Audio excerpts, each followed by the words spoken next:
And, we'll carry on. Those who join late can catch up. Sure. Okay, so welcome to the 2021 mid-year update with the latest developments in case law, presented by the one and only Professor Jackie Arendse, and who needs no introduction. I hope those of you who've had their COVID are sorry about that. Switch mine off. COVID, that was the COVID line. The COVID people have had their vaccines, and they're all who are over 60, and those others who are waiting patiently. You get it in good time. And so, Prof. Jackie, the floor is yours. Great. Thank you very much. Thank you, Stan and Danny. And welcome, everybody. It's lovely to have you here. I can't see you, but hopefully you can see me. And hopefully you can hear me. That's the main thing. And yeah, it is my pleasure to be running through this webinar with you this afternoon. Mid-year update. Don't panic, we're not quite in the middle of the year yet, although it's not too far away. But yeah, there is quite a lot to cover. And so I think it's always a good thing to kind of pause in May, get up to speed with what's going on. Because of course, by November, we have the next lot of legislation amendments, and then it's, onto all of that. So at the moment, what we're going to be covering is quite a lot of case law that has come through over the last few months, basically starting from December last year. Then I'll have a look at some SARS documents, and then I'll address some of the queries raised by some of the attendees that Danny had asked you if there's anything specific, and the questions that did come through in time for me to incorporate into this presentation. I've done that. There were one or two that came through a little bit late to put into the presentation. I've answered those offline. So if you do have any questions that you want to raise relating to any of this stuff, you're welcome to raise those questions as we go along. So you can use the chat box there or the Q&A. I'll just have a look from time to time, probably not all the time during the presentation, but certainly at the tea break. I'll have a look and see what questions are there, and then we can have a look at answering them.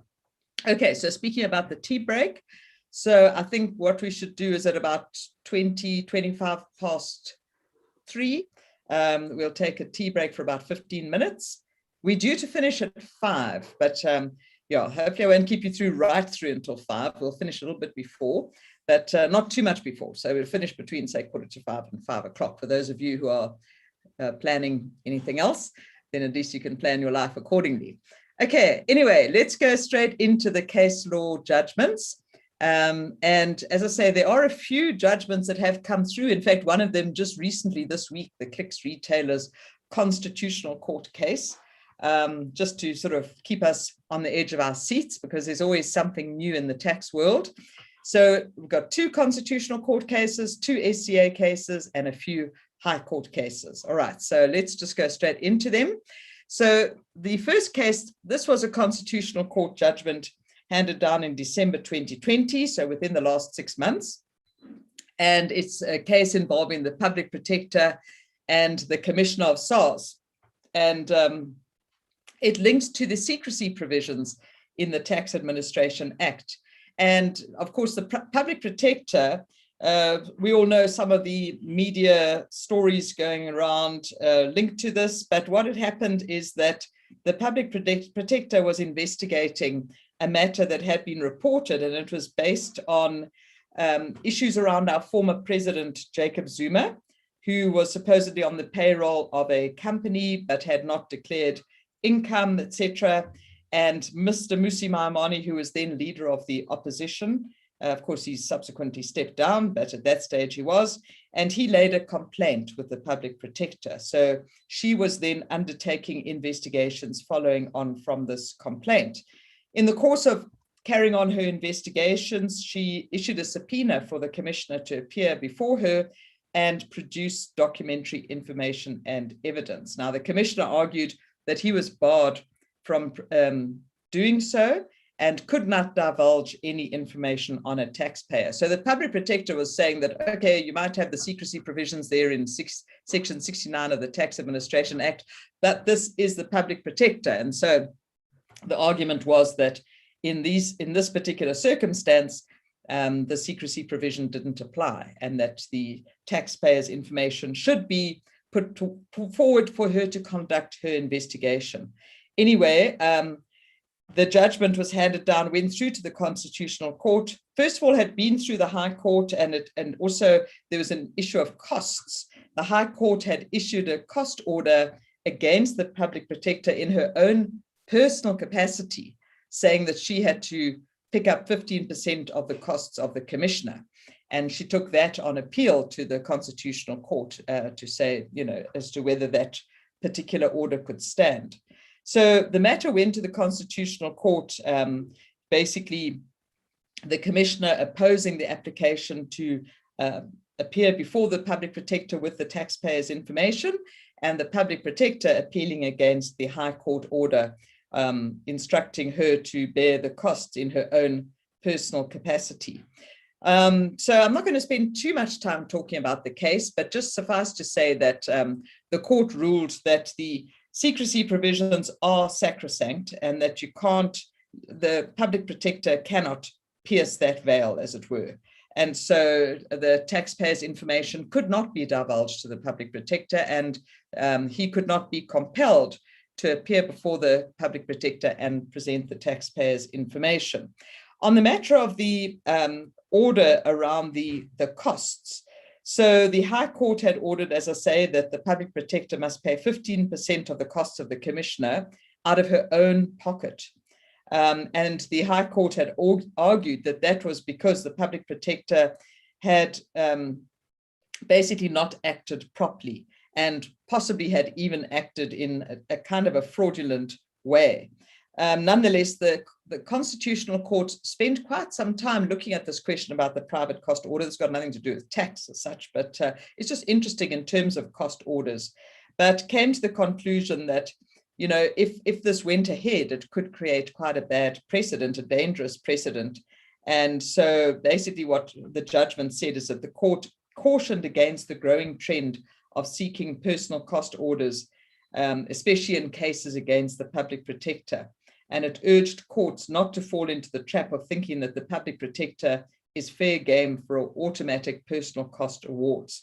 So the Constitutional Court emphasized that the fact that 4 out of the 4 matters that had come before it, and in which the personal cost order against the public protector were at issue, it sanctioned a personal cost order only once. So basically the Constitutional Court ruled against the personal cost order. All right, but certainly re-emphasized the issue around taxpayer secrecy. So I think that's really important, especially if you're going to have a tax system that people can rely on. The secrecy of the taxpayer, confidentiality of the taxpayer's information is absolutely critical. Okay, so interesting outcome there. And then in this recent case of Clicks retailers, those of you who've been following developments in tax over the last couple of years would remember the SCA case involving Clicks retailers. That was actually a judgment that was handed down in December 2019. And what had happened there is that the Clicks retailers was claiming the Section 24C allowance for future expenditure. And basically SARS had disallowed the deduction. The taxpayer had taken the matter on appeal. It had gone through to the SCA. Taxpayer lost the case at the SCA. And here we see that they took the matter through to the Constitutional Court. Now, it's quite interesting because in July last year, there was another Constitutional Court case also dealing with Section 24C, and that was the case involving Big G, Pty Limited. And Big G was a company that ran Spur and Panarotti's restaurants and under the Spur and Panarotti's franchises. And they had also claimed the Section 24C allowance. They had also lost their appeal, lost at the SCA, taken the matter to the Constitutional Court, and the Constitutional Court ruled against the taxpayer and did not allow the Section 24C allowance to be claimed. Now, what was interesting is that in that judgment of Big G that was handed down in July last year, the argument came around this question of same contract, okay? So Section 24C applies, the deduction is allowed when a taxpayer receives an amount of income and they have an obligation to incur expenditure in the future under the same contract. Now, of course, the issue is whether in these circumstances, the Spur situation and the Click situation, whether it could be said that these were the same contract. So when Clicks went through to the SCA in December 2019, as I say, they lost well, SARS took it actually on appeal in 2019. The taxpayer lost that case, and SARS was successful in saying the 24C allowance did not apply because the contract for the earning of the income and the obligation to incur expenditure was not under the same contract. Now, this linked to Section 24C, and as Section 24C read in 2009, you don't have to go through everything on the slide, but basically it speaks about the income received and expenditure incurred under such contract, all right, under the same contract. Then there could be an allowance for the future expenditure. If you think back to when Section 24C was actually introduced into the Income Tax Act, it was specifically focused on a sort of a construction type contract where, let's say you entered into a contract, if you were a construction company, you entered into a contract with a client and you said, right, pay me 100,000 Rand and I will put up a garage for you, whatever the case might be. So the 100,000 Rand comes in, and let's say on the last day of the year of assessment, the construction company receives that 100,000 Rand. They're taxed. It comes into their gross income. Any amount received by or accrued to the taxpayer during the year of assessment, that comes in.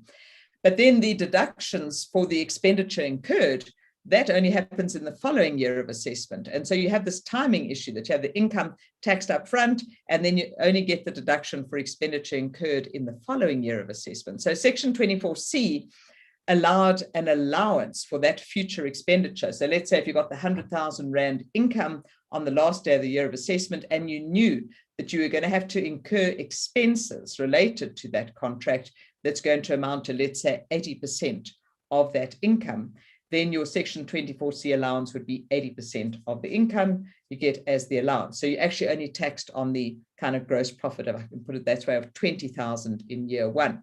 You get the deduction of 80,000. Next year, you add back that deduction, so that comes into income. Of course, if you actually incur the expenses, you claim that as 11A or allowance expenses, deductions. And then if there's still future expenditure at the end of the following year, another deduction is worked out at the end of the following year. So that's what 24C was designed for. So your income received and you've got expenditure incurred under the same contract. Now, in the case of Clicks retailers, Clicks was operating a loyalty program. And so they were arguing that every time they had a sale, portion of that sale, and it amounted to pretty much 2% of the income, if the customers had a club card, then basically the benefits under that club card, the loyalty benefits, amounted to 2% of the value of those sales. So let's say they get 100 Rand in on when you go and buy yourself a deodorant or a tube of toothpaste or all of the stuff like that. All right, so they're saying out of that, 2% of that is going to have to be expended later on when that customer comes back and presents their club card when they make a subsequent purchase, and they're then going to cash in their loyalty points to get a discount or cash back or whatever the case might be. Okay, so it's that subsequent expenditure. And so they were arguing that this happens under the same contract. It's under the contract of sale that you have the obligation for future expenditure. Now, in the SCA case, the judgment held that it's not the same contract. The judgment said that there's actually various contracts in operation here. It said that you've got the contract of sale. There's also a separate contract when the customer goes and signs up for a club card. And then there's another contract when there's a subsequent sale, and then another contract when that customer presents that club card and claims their loyalty points. And so they said it's not under the same contract. Now, what is interesting is in the Big G case, which I said went to the Constitutional Court in July last year, in that case, they looked at this concept of inextricably linked. Are the contracts inextricably linked? But they said that in itself is not enough. They said there must be an element of sameness. And so the Constitutional Court judgment in BG ended off by making an interesting statement that they said that the contract of income and expenditure, right, doesn't necessarily have to be on exactly like the same piece of paper. But they said in the judgment, there must be an element of sameness, that it must, even if it's two contracts, they must be so close that they basically one can't operate without the other. Now, it was left there, and there was some uncertainty as to exactly what it was meant when it was referred to as the sameness of the contracts, that it doesn't have to be on the same piece of paper, literally, but there must be an element of sameness. It must be more than just being inextricably linked. And I would suggest that this is possibly why the legal counsel in Clicks proceeded through to the Constitutional Court to try and get clarity on this matter of what do we mean by having the sameness in the contract. I mean, can we literally have two different contracts that are just really very inextricably linked, or is there more required than that? Now, picking up in the judgment of Clicks, now going to the Constitutional Court judgment. In paragraph 14, this is from the judgment of the Constitutional Court. It says that in Big G restaurants, the SCA confirmed that Section 24C does not envision different income earning and obligation imposing contracts. The court expressly rejected the notion that Section 24C applies where there are two or more contracts that are inextricably linked, okay? Saying that, that's not sufficient. You can't just have contracts that are inextricably linked. There has to be the same contract. And then it goes on in paragraph 21 to say that in Big G restaurants, this court accepted, and that was now in the Constitutional Court case, right, of December 2020. The Constitutional Court accepted that it is a requirement of 24C that the contract in terms of which the income is received must be the same contract under which the obligation to finance future expenditure arises. However, it also held that two or more contracts may be so inextricably linked that they may satisfy this requirement of sameness. All right, so it's inextricably linked, but so closely linked that it's pretty much regarded as the same contract. So what do we mean by this element of sameness? On the facts of that case, there was a lack of correlation between the income producing sale of food, remember that was the Spur restaurants, Panarottis, and the obligation imposing franchise agreement. So they said there was not that element of sameness. But now along comes Clicks, and Clicks is basically arguing that they do have this element of sameness. And so the judgment goes into quite a lot of detail in terms of saying, how much is required if you don't exactly have the same contract, one and the same contract, how closely linked must these contracts be to be regarded as having this element of sameness, all right? So because in Big G, the court accepted that there must be this sameness. So what do we mean by that? So in paragraph 22, it goes on to say the crisp issue for determination is whether Clicks can claim an allowance under 24C in respect of the income it earns under its loyalty program. And this is saying we've got the future expenditure. Can we get the 24C allowance for this future expenditure?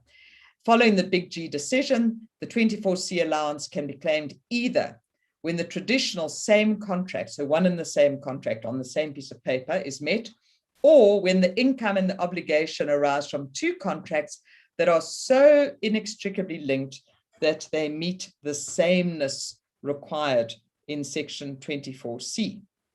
And so then they had to go on to decide whether in Clicks retailers, they actually met this requirement. And I'm jumping all the way forward to paragraph 49 of the judgment, where they basically say, and actually it's interesting because there's no evidence that Clicks really demonstrated this element of sameness. They just kept going on about the fact that, the loyalty program flows from the sales that they are making.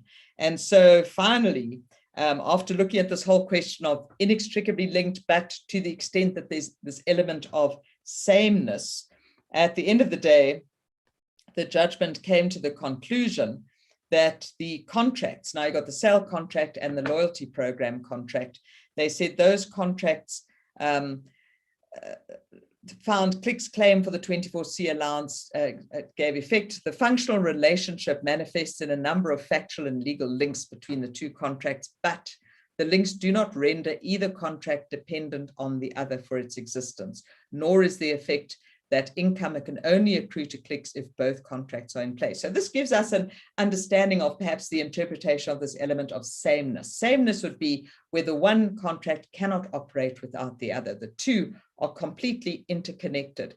Whereas in the case of Clicks, Clicks could have a sale and it wasn't reliant on the Clicks card. On the other hand, you could have the Clicks card presented and claimed, loyalty points elsewhere, not necessarily linked to Clicks sales and income.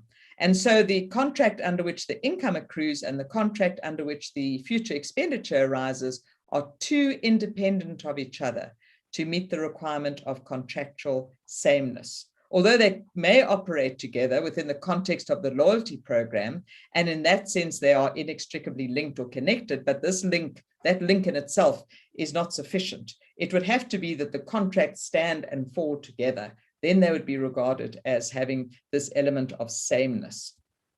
Okay, so at the end of the day, after all of that, Clicks lost the case, and the order was that the appeal was dismissed, Clicks' appeal was dismissed, and the applicant had to pay the respondent's costs, including the costs of 2 counsel. So that would have been rather expensive time in court for Clicks. But yeah, I can only think that, we might say, well, why did they go to the Constitutional Court after Big G had already done that and lost? But I think it was to pursue this aspect of sameness and trying to get interpretation around what do we mean?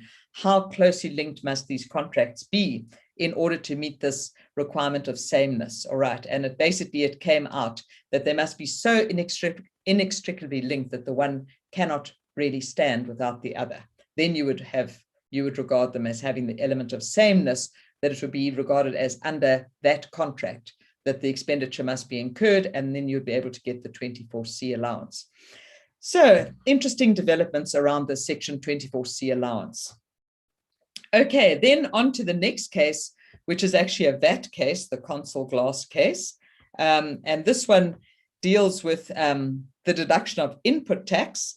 Of course, always a perennial question whether a vendor is entitled to the deduction of input tax, and an extremely risky area in VAT because, of course, input tax is allowed in very specific circumstances. Input tax is allowed specifically when it is VAT that is paid on an expense that is incurred in order to make taxable supplies. So it's incurred by a vendor in the course of carrying on an enterprise in order to make taxable supplies.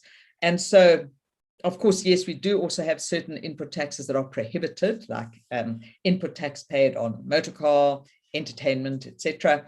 But apart from that, the real fundamental question is, what was the purpose of the expenditure? Was it incurred in order to make taxable supplies? If yes, then the VAT paid on that expense would potentially qualify for an input tax credit. Now, in the case of Consul, they also had another element to this.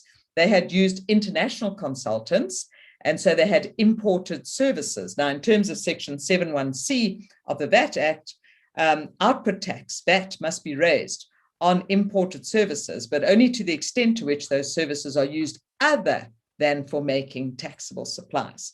All right, so there's 2 elements here for Consul. There's the input tax on local services, whether those local services were used to make taxable supplies, and then there's the output tax on the imported services, which must be raised if those services were not used, or to the extent to which the services were not used for making taxable supplies. Okay, so the key thing here is whether these services were used to make taxable supplies. So what actually happened? So Consul Glass had raised debt funding to facilitate the acquisition of another company. There was a leveraged buyout, but they had raised initially euro-denominated debt back in 2007. Of course, with the deterioration of the rand, etc., that debt would have become very expensive. And so in 2012, Consul sought to replace that with local debt to cut down the cost of the debt. So if you think about that, they raised debt to buy another company, all right, or to buy the shares to arrange the leverage buyout. And then they were looking at replacing the one set of debt with another debt. So that is really, they used the consulting services in that process. So they were using a consortium of local banks to raise funding of about 5 billion rand. And so they paid service and consulting fees to various local banks and attorneys, but then they also used foreign service providers to assist with these transactions, and they were billed admin fees and professional services by these foreign service providers. Okay, so the key thing then is the inquiry is, what were these services used for? Because that will tell us whether Consul was entitled to deduct the input tax on the local services and whether it had to raise output tax on the imported services. So what was the purpose of the services? And did Consul acquire these services in the course of making taxable supplies? So we look at the relationship between the purpose for which the services were acquired and the use to which the services were put. And the court made this point in the judgment as to whether there's a functional link. Okay, so here's a good term that we can use. Is there a functional link between the services that were provided and making taxable supplies? Now, if we go back to Consul's actual statement of the grounds of appeal, they said this. They said they operate in a very competitive market. By switching the euro bonds to local debt, they were cutting down their expenses, and the reduction of input costs was essential in order to maintain a competitive position in the market. The expenses that were incurred substituting the euro bonds with local funding was in order to put in place less expensive funding, which would then cut their overall costs, make them more competitive, more productive, and that way they would be increasing their taxable supplies. And so they argued that even looking at the original debt of the euro bonds, they utilized that to acquire assets in order to make taxable supplies. And the substitution of that debt with local debt basically fulfilled the same function. So they were saying this is a debt that has been raised to provide assets for the business. And then when we replace the debt, it's looking at cutting the costs of the business. And this is all important in terms of making us more competitive, etc. The court just looked really very simplistically in a way, and in terms of saying, well, let's have a look at the output of this company. Did it change as a result of these particular service costs that were incurred? So basically, they came to the conclusion that there was no demonstration that, you know, as a result of these consulting fees being incurred, there was an increase in the taxable supplies. Now, they said here, no injustice is done to Consul to hold it to the case that it sought to make out. So it's fine. You know, you talk about being profitable and cutting costs and making yourselves more competitive. No problem there.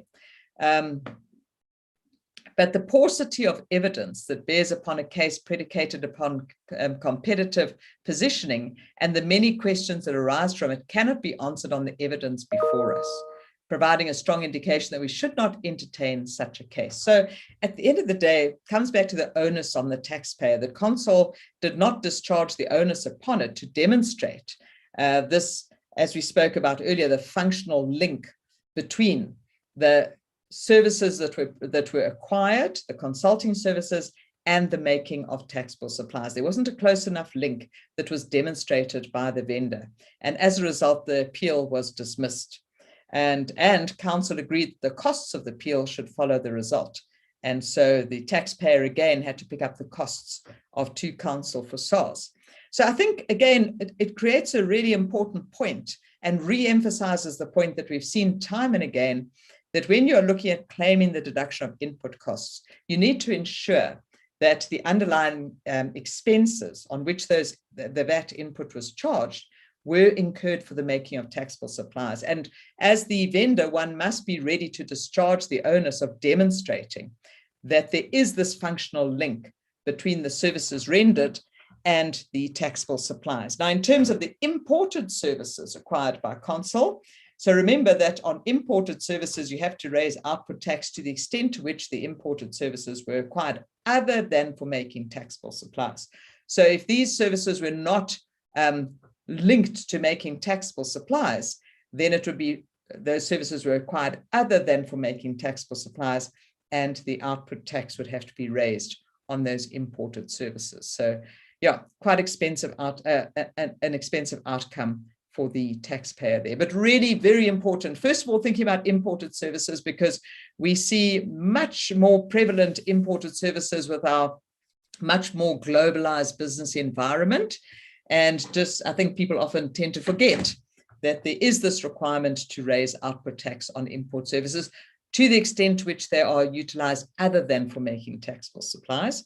All right, but then also this question of input tax and when one is able to claim input tax, and that you must be ready to demonstrate this functional link between the expenses incurred and the making of taxable supplies.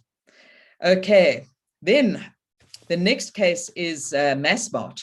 Very interesting case involving a trust. And this particular case involves a trust that made losses. But what is interesting is that as much as we could say the trust made losses on the purchase and sale of shares, what is interesting is that Massmart sought to utilize those losses in its own determination of their tax liability. In other words, it wanted to set off these losses against its own capital gains. Now, of course, if you think about a trust is a person as defined in Section 1. A trust owns assets. A trust disposes of assets.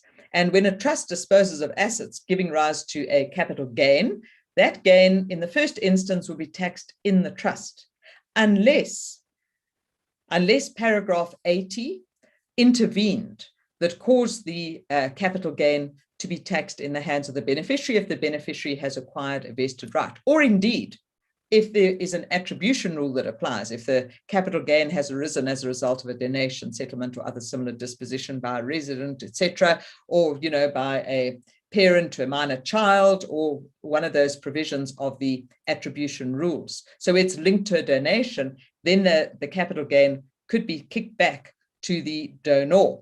But apart from that, so you've got your very specific attribution rules, paragraph 68 to 72 of the 8th schedule, and then you've got paragraph 81 and 82 that would take the capital gain to the and to be taxed in the beneficiary if the beneficiary has acquired a vested right to the asset or to the gain in that same year of assessment. Okay, but if you think about all that I've said there with the attribution rules and with paragraph 80A, it talks about a capital gain. It's very specifically, if I just read to you paragraph 80, it says, subject to paragraph 68, 69, and 71, where a trust vests an asset, or it goes on in subsection 2 to say where a trust vests a capital gain. It doesn't say capital gain or loss, just says a capital gain.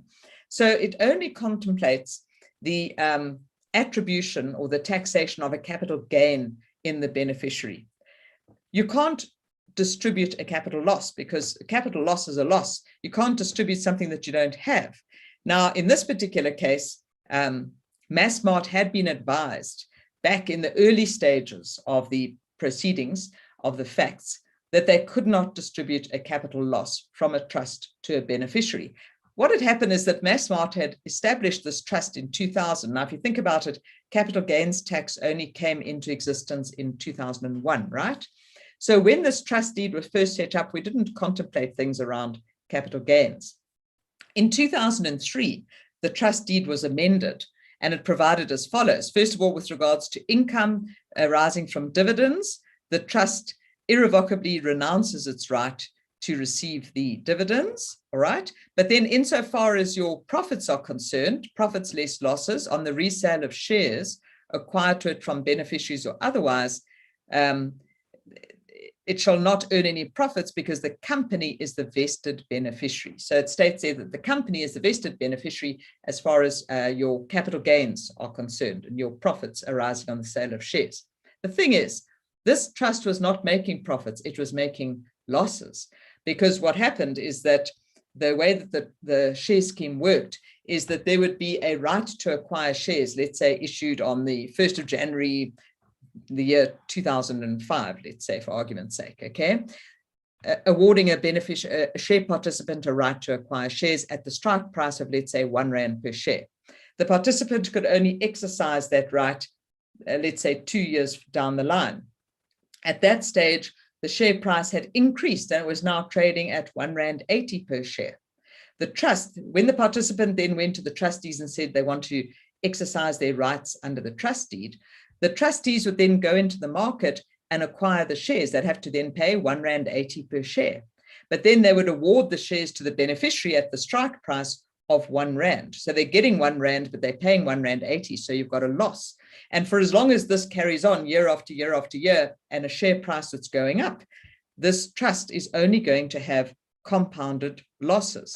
And in fact, that's what we see happening here, is that the trust suffered losses between 2007 and 2013 to the tune of 954 million rand.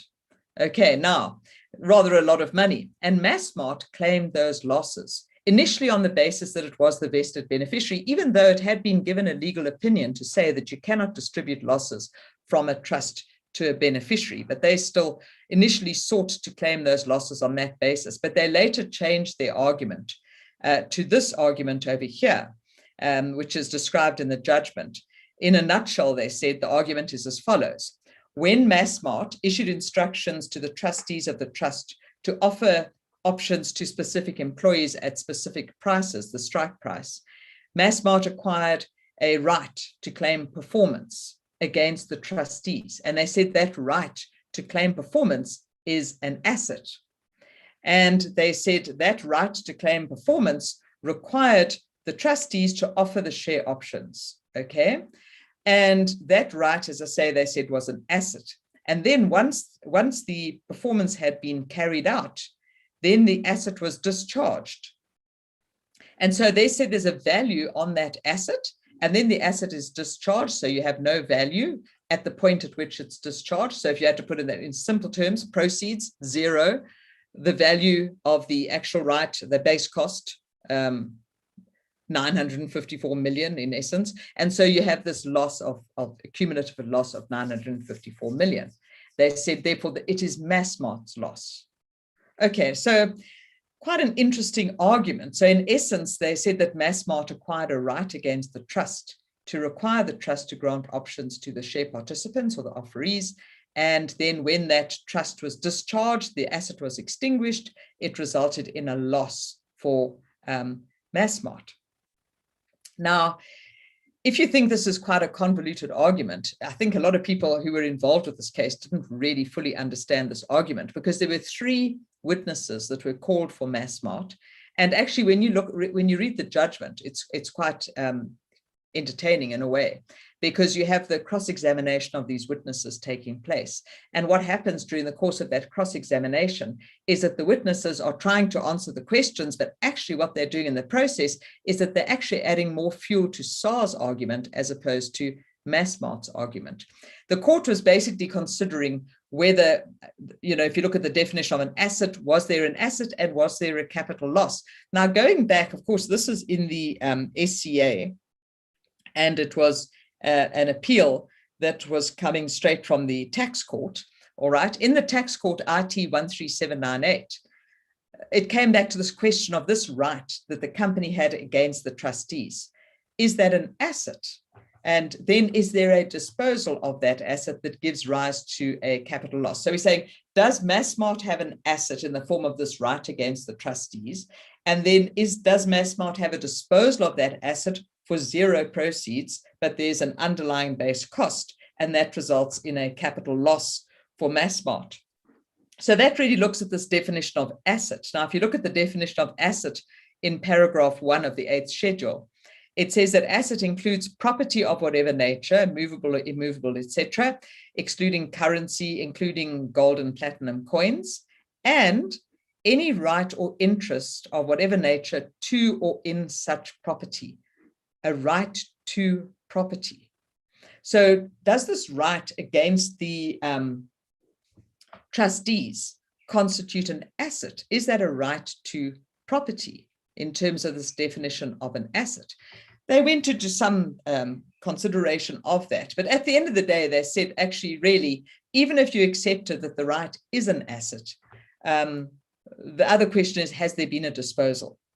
And that would be the difficulty for Massmart, because you can't show me when did this disposal happen. In fact, they said, if you look at Massmart's assets, the assets there are the loans to the trust. Massmart, in funding this trust, had done so through by loans to the trust. And so Massmart was showing these loans as assets. And so the court was saying they can't see any disposal here. And so they dismissed Massmart's appeal, holding that Massmart purported to account for the trust losses in its books, that it was kind of cooking up this strange argument, arguing that they had actually an asset and they had a disposal resulting in a capital loss. But the court said they could not find any such arrangement, and there was no capital loss for Massmart. So Massmart lost the ability to set that 954 million rand capital loss off against its other capital gains. The capital loss, the court held, belonged in the trust, stayed in the trust, and could only be utilized in the trust. Of course, it is a capital loss in the trust, and so could be set off against future capital gains of that trust. But in the scenario that I've shown you where the share price goes up, it's very unlikely that there would be any capital gains in that trust. So the capital loss would simply have no benefit. Okay, right. I'm not seeing any questions coming through yet, so I'm going to just carry marching along. So the next case we're going to deal with is MTN, back to a VAT case.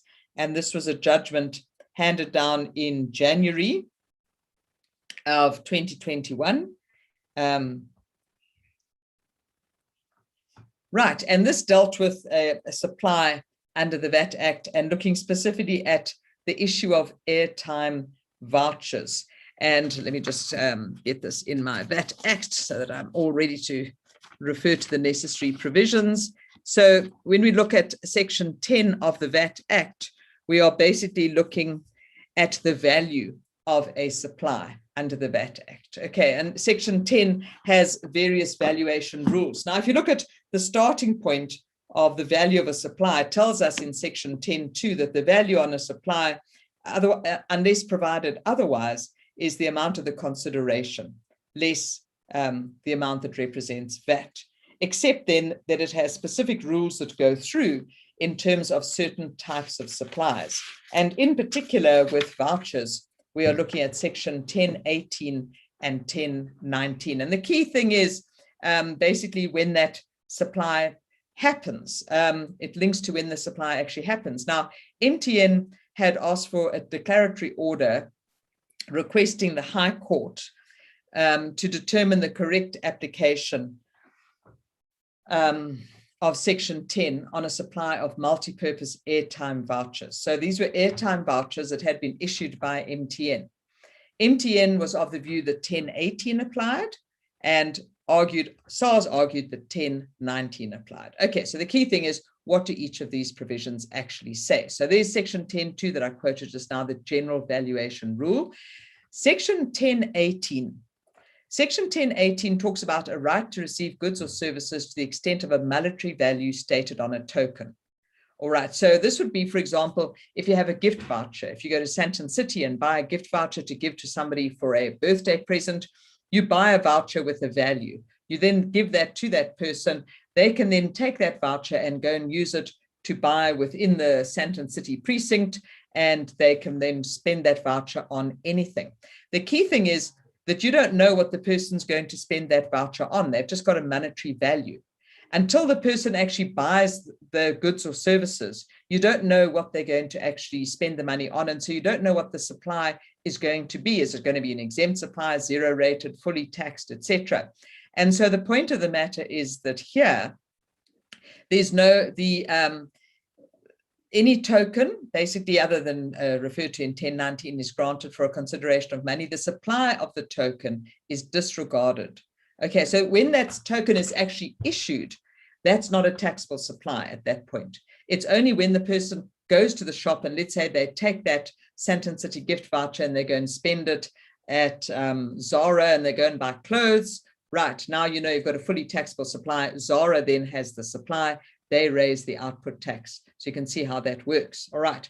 Contrast that with section 1019, which actually is much more specific. It talks about a token, voucher, or stamp other than under the postal services issued for a consideration, and the holder is entitled on the surrender to receive goods or services specified on the token. So this is much more specific. So the key thing is that if it's a specific token or voucher that is going to provide goods or services as specified on the token or voucher, or by usage arrangement entitles the holder for specified goods without any further charge, the value of the supply of the goods made upon the surrender of the token is regarded as nil. So in other words, there, the supply takes place when the voucher is issued and carries VAT at that time. So it'll carry VAT at the full value, whereas when the voucher is exchanged for the goods, there's no supply that takes place at that stage. All right. So that's why I said it almost comes down to an issue of when the supply happens.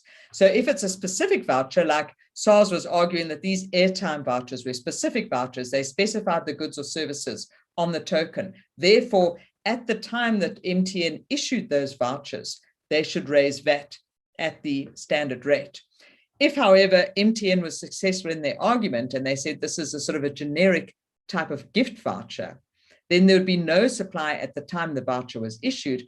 The supply would happen when the voucher was exchanged for services, okay, and then the VAT would be raised. So that is the issue that came into play here as to which of these two provisions actually applied. All right, so as I say, MTN was arguing that it was section 1018 that applied. It was a kind of a generic voucher, and therefore, you know, there would be no VAT at the time the voucher was issued, whereas SARS argued that it was a specific voucher, specified the goods and services, and therefore there should be VAT at the time the voucher is issued, and it'll be VAT on the full amount. At the end of the day, the outcome of the case was the interpretation ascribed by the respondent is correct. In other words, SARS, that it is a specific voucher, not a general kind of gift voucher. And therefore, the application of MTN was dismissed with costs. Again, costs including the employment of two counsel. Now, it's quite an interesting point here because it also links into the digital era that we are moving into. So if we had to look at kind of old-fashioned thinking, you know, literally having a gift voucher versus airtime voucher, one might be able to draw this clear distinction. But there has been the argument made that the modern world that we're moving in, you might get airtime vouchers, but you can actually use those for a multitude of different things. And so there is some criticism around this judgment as to whether this is actually the appropriate outcome. Of course, all that has to happen is that MTN must just change the terms and conditions of their vouchers to make them non-specific. And then they would be treated more in the nature of a gift voucher, and then you'd be more into the nature of 1018. And it would seem that that would be the route that they would go, because it does seem that these air vouchers are not as specific as literally exchanging only for airtime, that you can exchange them for many different things. Okay. Right. Let's go on. There's a couple of questions going to the previous one about the trust. I don't know if you want to look at that. Have a look at those. Yeah, let's have a look at those. Okay, so let's have a look at Mervin's question. When a trust acquires shares in a company at proper value, when can the company declare dividends to the trust? Well, the trust has acquired shares in the company. The trust becomes a shareholder, right? So the company can declare dividends go to the shareholder, which in that case would be the trust. I see it carries on here. The shares were allotted by the company to the trust. So if the trust is a shareholder in the company and the company declares a dividend, that dividend would go to the trust, unless it was a fully vested trust where the dividends flow straight through and go to the beneficiaries. So it just depends on what kind of trust we are talking about and the specification in the trust deed. So Colin says, is the voucher a future contract or a financial note? It's actually, I would suggest, if I had to choose between those two, I would suggest it's more in the nature of a future contract.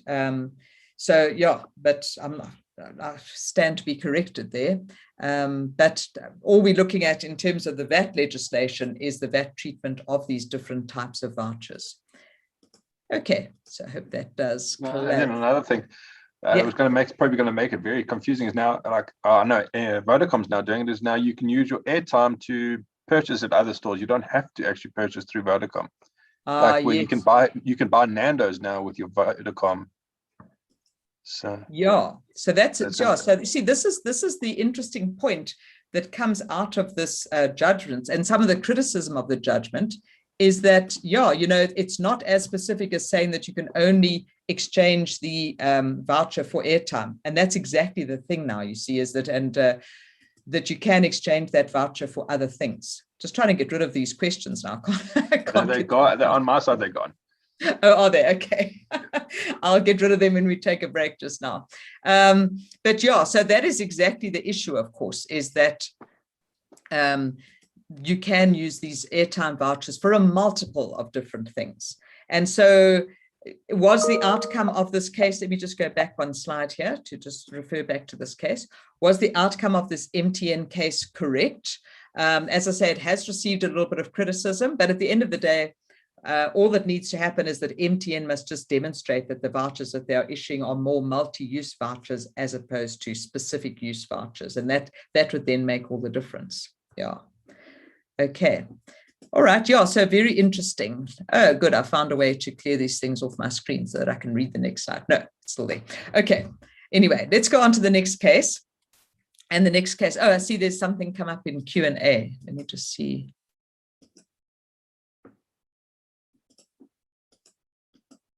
Sorry, I'm not able to open this Q&A. Danny, I don't know if you can open it if you want to open it. Sorry, is there a time limit to require to the declarations of dividends to the trust? Not that, no, not that I'm aware of. No. Because I mean, if in the ordinary circumstance, if you have a company with shareholders and you have a company distributing profits go through to the shareholders by way of dividend. If one of those shareholders happens to be a trust, I'm not seeing how that would change the situation. Yeah. Okay. Sorry, I just want to see if I can somehow get rid of this because now it's just blocking my slide here. Yeah.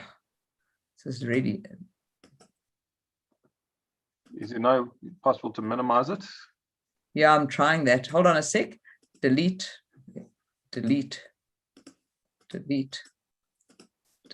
Still leaving with this little sort of flag here. But anyway, I will work around it and I'll just sort it out during the break, not to worry. Okay, let me just put this back onto presentation mode. Okay, all right, so Rapper Resources. Here we had a case where we had, and this has become quite a topical case, dealing with SARS refunds and of course the perennial problem that many taxpayers have around getting those refunds paid out. And in fact, this particular case was a case where the taxpayer had actually involved the tax ombudsman. And so it's also interesting to just see that involving the tax ombudsman can have quite a positive outcome, because I know sometimes people say, oh, you know, they've tried making use of the tax ombudsman and they've just got no joy. But actually, I think we are seeing more and more that the tax ombudsman does have a bit of clout and they do follow things through. Now, in this particular case, they actually assisted with this taxpayer taking this matter through to the High Court. This is a Gauteng High Court case.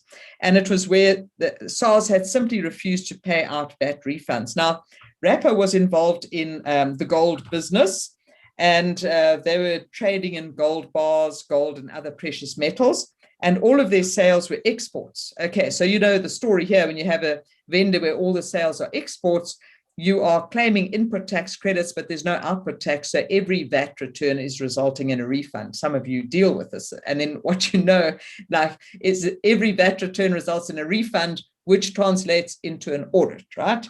And so then this taxpayer was notified by SARS that it was indeed being audited. This was for the February or March that period. And so SARS stopped the payment of the refund while the audit was taking place. Now, that is permitted in terms of the Tax Administration Act, that the refund may not be paid out while there's an investigation, audit, or criminal investigation until that has been completed. But the issue is, how long must an audit take? So first of all, in this case, what was the basis of the audit? SARS said that there was reason to believe that the kind of business that R was in was typical of businesses that they had seen being involved in unlawful activities. And so they said there's a strong risk that this could be, this refund could be linked to unlawful activities. And so they didn't want to pay out the audit until they had satisfied themselves that there was nothing untoward about this refund. Okay, so, but then what happened is that these refunds were withheld from 2020. And if you look back, what I said here is that this judgment was handed down in November 2020. So from February all the way through to when this went before the High Court in November. So some 10 months. Now, many of you are sitting there saying, okay, this is not surprising. We see this kind of thing all the time. The total amount of refunds withheld during just from February, March, April, May, June, 5 months was about 1.6 billion rand. And RAPA contended that it would not be able to function without those refunds. I mean, yeah, I can imagine that for many businesses, even if it's not 1.6 billion, it's all relative. So even for smaller businesses, their businesses can also be threatened and jeopardized where there's constant withholding of refunds that should be paid out to them. All right, so in this particular case, RAPA argued that they had an urgent matter because of the size of the refund and the fact that it was prejudicing their business. And their bank had also terminated their overdraft facility, and they needed that overdraft facility. Okay, especially because of the downturn in business with the COVID pandemic. All right, so RAPA had provided all the requested information to SARS by the 9th of July. Then SARS requested further information on the 31st of July. They provided that on the 11th of August. So there was never any contention that SARS required further information. All the information had been provided. Okay, so the issue is that SARS, as you can imagine, every tax period that came up, there was another audit. Then they kept asking for more information, which translated into another audit. And this just went on and on and on, as I say, for 10 months. So the key question is, how long should an audit go on? It should be a reasonable period of time. There's no specific time frame given in the Tax Administration Act, but it must be a reasonable time frame. So the judgment here said that SARS must be afforded sufficient time to carry out the audit and to ensure that the information provided by the taxpayer does not support a conclusion that they are complicit in an unlawful scheme. So the taxpayer had said, they'd gone to the court asking for an order to SARS to pay out the refund within 15 days. The judgment was that 15 days was too short, but what would a reasonable period of time be? And so they went on to say that taking into account that SARS did have all the necessary information, they've had that since August, and here we are now in November, and that any further information requested may only supplement a process already well underway. They were satisfied that SARS could be allowed until the 11th of December, which is about 5 weeks from the date of this judgment, to the 11th of December to finalize the audit and make payment of the refunds, unless there was an outcome from the audit that indicated that the payment should not be made. And they said this must include the audit of all refunds withheld until the date of the hearing, because the argument was that subsequent audits were necessary because if something was wrong with the March period, then the issue would continue into the following period. So the judgment here was basically saying to SARS, you've got a fixed period of time now until the 11th of December to finalize your audits and pay out the refund, emphasizing the point that audits cannot just drag on and on and on. There must be a date when the audit is finalized, and that should be a reasonable period of time. But as I say, unfortunately, we don't have the certainty in the Tax Administration Act of specifying what that reasonable period of time should be. I think it's going to be impossible to put that kind of thing into the Tax Administration Act because every audit is different. I'm sure you can appreciate that. And so it's very difficult to put a fixed time period. But the key thing is that SARS must not abuse their powers by dragging our audits on and on. And that's a key point that came out of this judgment. The conclusion of the judgment was that there's no reason why costs should not follow. So here we see that costs, so the judgment went in favor of the taxpayer and costs followed the judgment. So SARS was directed to pay costs. They were instructed to pay out the refunds. Oh, and the other important point in this judgment was that SARS was arguing that even if security was provided, unless the taxpayer could come up with security equal to the whole amount of the refund, then no portion of the refund could be paid out. And the court disagreed with that. And they said, if the taxpayer is able to come up with, let's say, 20% of the refund by way of security, then pay out 20%. So to the extent that you can provide security, the refund should be paid out. It mustn't be a case that you get no refund until you are able to come up with security for the full amount. Okay, so SARS was instructed to complete the audit and pay out the refund and to pay the costs of this application. It's quite an important outcome for the taxpayer, but actually important for all taxpayers and for SARS, because it emphasizes, as I say, the focus of the tax ombudsman in addressing these systemic issues, which includes refunds, and it includes things like the objection appeal process and so on. And the tax ombudsman takes these things very seriously, and also indicating to SARS that they cannot abuse their position. And they certainly would not get the approval of the courts to do that. And taxpayers can take these matters on review, and they can take these matters to the High Court. The problem is that it's expensive to do this, right? But at least they did get an outcome instructing SARS to pay out by a certain date. Yeah, so very interesting outcome there, and I think does give us all a little bit of glimmer of hope when it comes to dealing with refunds and audits. Right, and then on to the next one, also kind of a tax administration related case. So this particular case, Medtronic International, and it's basically looking at, sorry, just close that, looking at a situation where there was a voluntary disclosure program. So in this particular case, now it's quite interesting, Medtronic, you can see a Medtronic International Trading. So it's actually an international business, and they provide medical equipment. They have been quite involved during the COVID era with providing PPE and so on. But of course, they've been around for quite a long time. Now, this harks back to a rather sad story that I'll come to just now, but as a result of which the taxpayer applied for the voluntary disclosure program. And they entered into a voluntary disclosure agreement with SARS, which gave them relief from criminal prosecution, and it gave them relief from penalties, but it didn't give them relief from interest, and it didn't give them relief from the capital sum. Now, it's understandable about the relief from the capital sum. That tax would still be owing. But what happened is that after the voluntary disclosure agreement had been signed, the taxpayer then pursued the issue around the remission of interest under Section 39(7) of the Value Added Tax Act. They said they still had a right for the commissioner to consider their application, their request for remission of interest. The commissioner took the view that because they had entered into a voluntary disclosure agreement, that agreement took precedence over the ability to apply for remission of interest under Section 39. So it kind of wrapped up and established a tax liability, and that was then the final tax liability according to SARS. Whereas the taxpayer said, we might have a liability under the VDP, but we still want you to go and look at this request for remission of interest that we made under Section 39 of the VAT Act.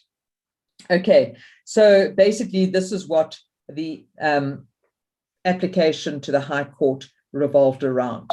Now, let's just go and have a look at the facts behind this case. So what happened is that this taxpayer, the bookkeeper, had defrauded the taxpayer between 2004 and 2017. So for 13 years, the bookkeeper had defrauded and falsified tax returns, as a result of which there was a significant understatement of VAT to SARS. And so when you look at the amount involved in the voluntary disclosure agreement that had been agreed to with SARS, it involved a capital sum of VAT to the tune of 286 million rand and interest to the tune of 171 million. And there was also penalties of 172 million. So if you add all of that together, the original liability would have been like 600 million rand owing to SARS. Massive, absolutely massive. Now, the penalties, as I say, were waived as part of the voluntary disclosure relief. But when you look at the voluntary disclosure provisions in the Tax Administration Act, it is silent on the question of interest. So it doesn't speak about interest at all. What it talks about is giving relief for criminal prosecution and relief for penalties, right? Understatement penalties and most administration penalties, but not penalties for failure to submit a tax return. All right, so the fact that the voluntary disclosure agreement had been entered into, the taxpayer still applied to this High Court to instruct SARS to respond to the application for a remission of interest. They had applied to SARS for a remission of interest under Section 39(7) of the VAT Act, read together with interpretation note number 61. SARS refused the request.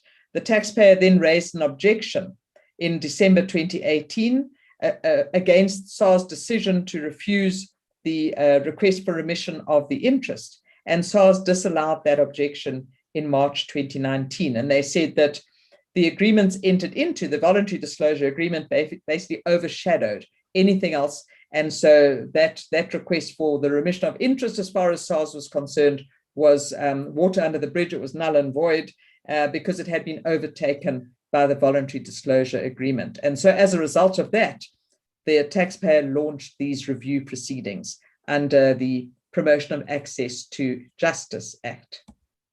All right. Now, the taxpayer testified that they had requested SARS to waive the interest in the course of the VDP discussions, and the VDP unit had responded that SARS would waive all of the penalties, but it did not have the authority to waive the interest, because, as I say, the VDP provisions are silent as to interest. So the VDP unit of SARS does not indeed have the authority to waive the interest. But the fact of the matter here is that the taxpayer was arguing that they had the other route going through Section 39(7) of the VAT Act. They were appealing under that provision for the interest to be waived.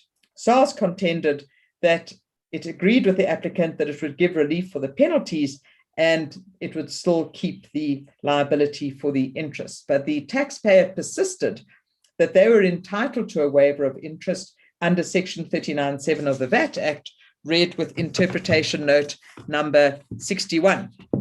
All right, so let me just tell you what Section 39(7) of the VAT Act says. So what is also interesting, of course, is that this provision of the VAT Act dealing with interest is still relevant.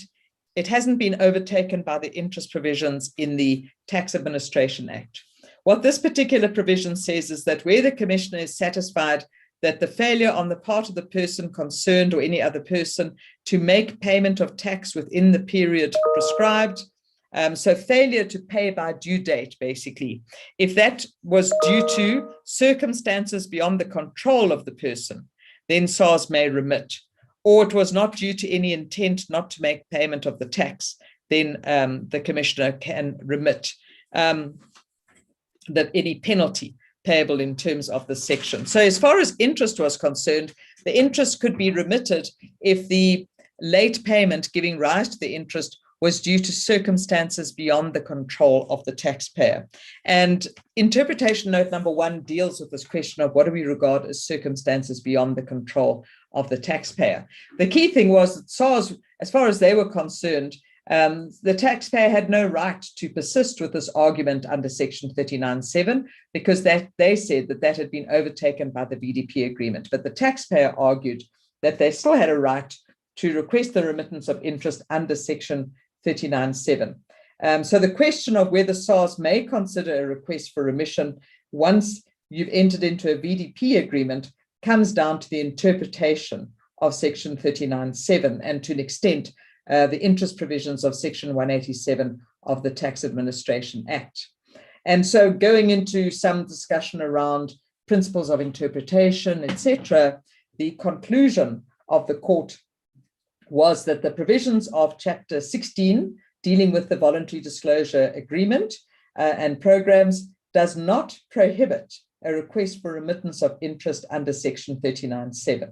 So even if a VDP agreement has been entered into, that doesn't prevent the taxpayer from making use of the internal remittance provision, which in this case is section 39(7) of the VAT Act, to request a remission of interest. So notwithstanding that there was a VDP agreement that had been entered into, SARS, the respondent, had a statutory duty to consider, adjudicate, and decide on a request for the remission of interest in terms of section 39(7) of the VAT Act. So in other words, that request for remission of interest was still valid.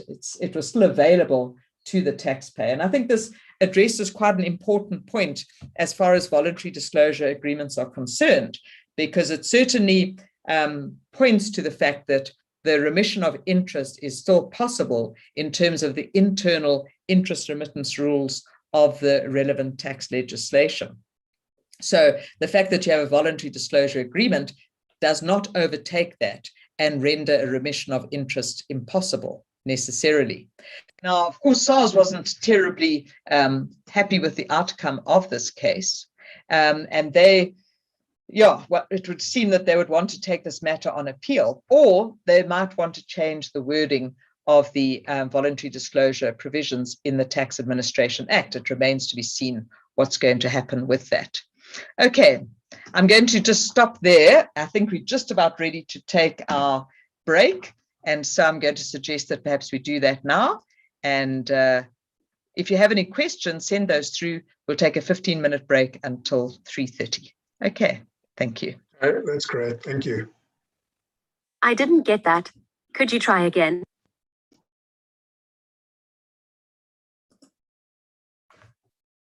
Right. Hi, everybody.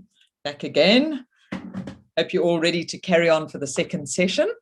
And let's get straight into it.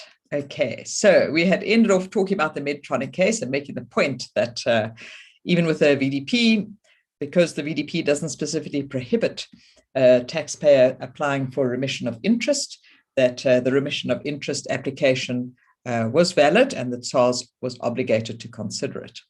Okay, let's go on to the next case. There's two more cases to deal with. ABSA. This is ABSA and another versus SARS, and this was a High Court judgment also from the Gauteng High Court handed down on the 11th. Do you want to quickly do the one question? There was a question about the Massmart. Oh, I didn't see that. Okay, thank you. In the Massmart case, if the company was the vested beneficiary in the shares, then any gain made by the trust would be disregarded, deemed to be no. Okay, so as I say, yes, that was the case, that they were the vested beneficiary of the capital gains, but that doesn't apply to capital losses. Capital losses cannot be vested in a beneficiary. So when you look at capital gains are either taxed in the trust, or if the beneficiary has a vested right to the capital gain, taxed in the hands of the beneficiary under paragraph 80. But paragraph 80 only refers to capital gains, not capital losses. So the capital loss stays in the trust. Okay, so let's go on. Thanks for bringing that to my attention. Just make sure there aren't any others that I've missed. Okay, that's great. Right, so let's go then and have a look at ABSA Bank. So ABSA Bank, as I say, High Court case, heard in March 2021.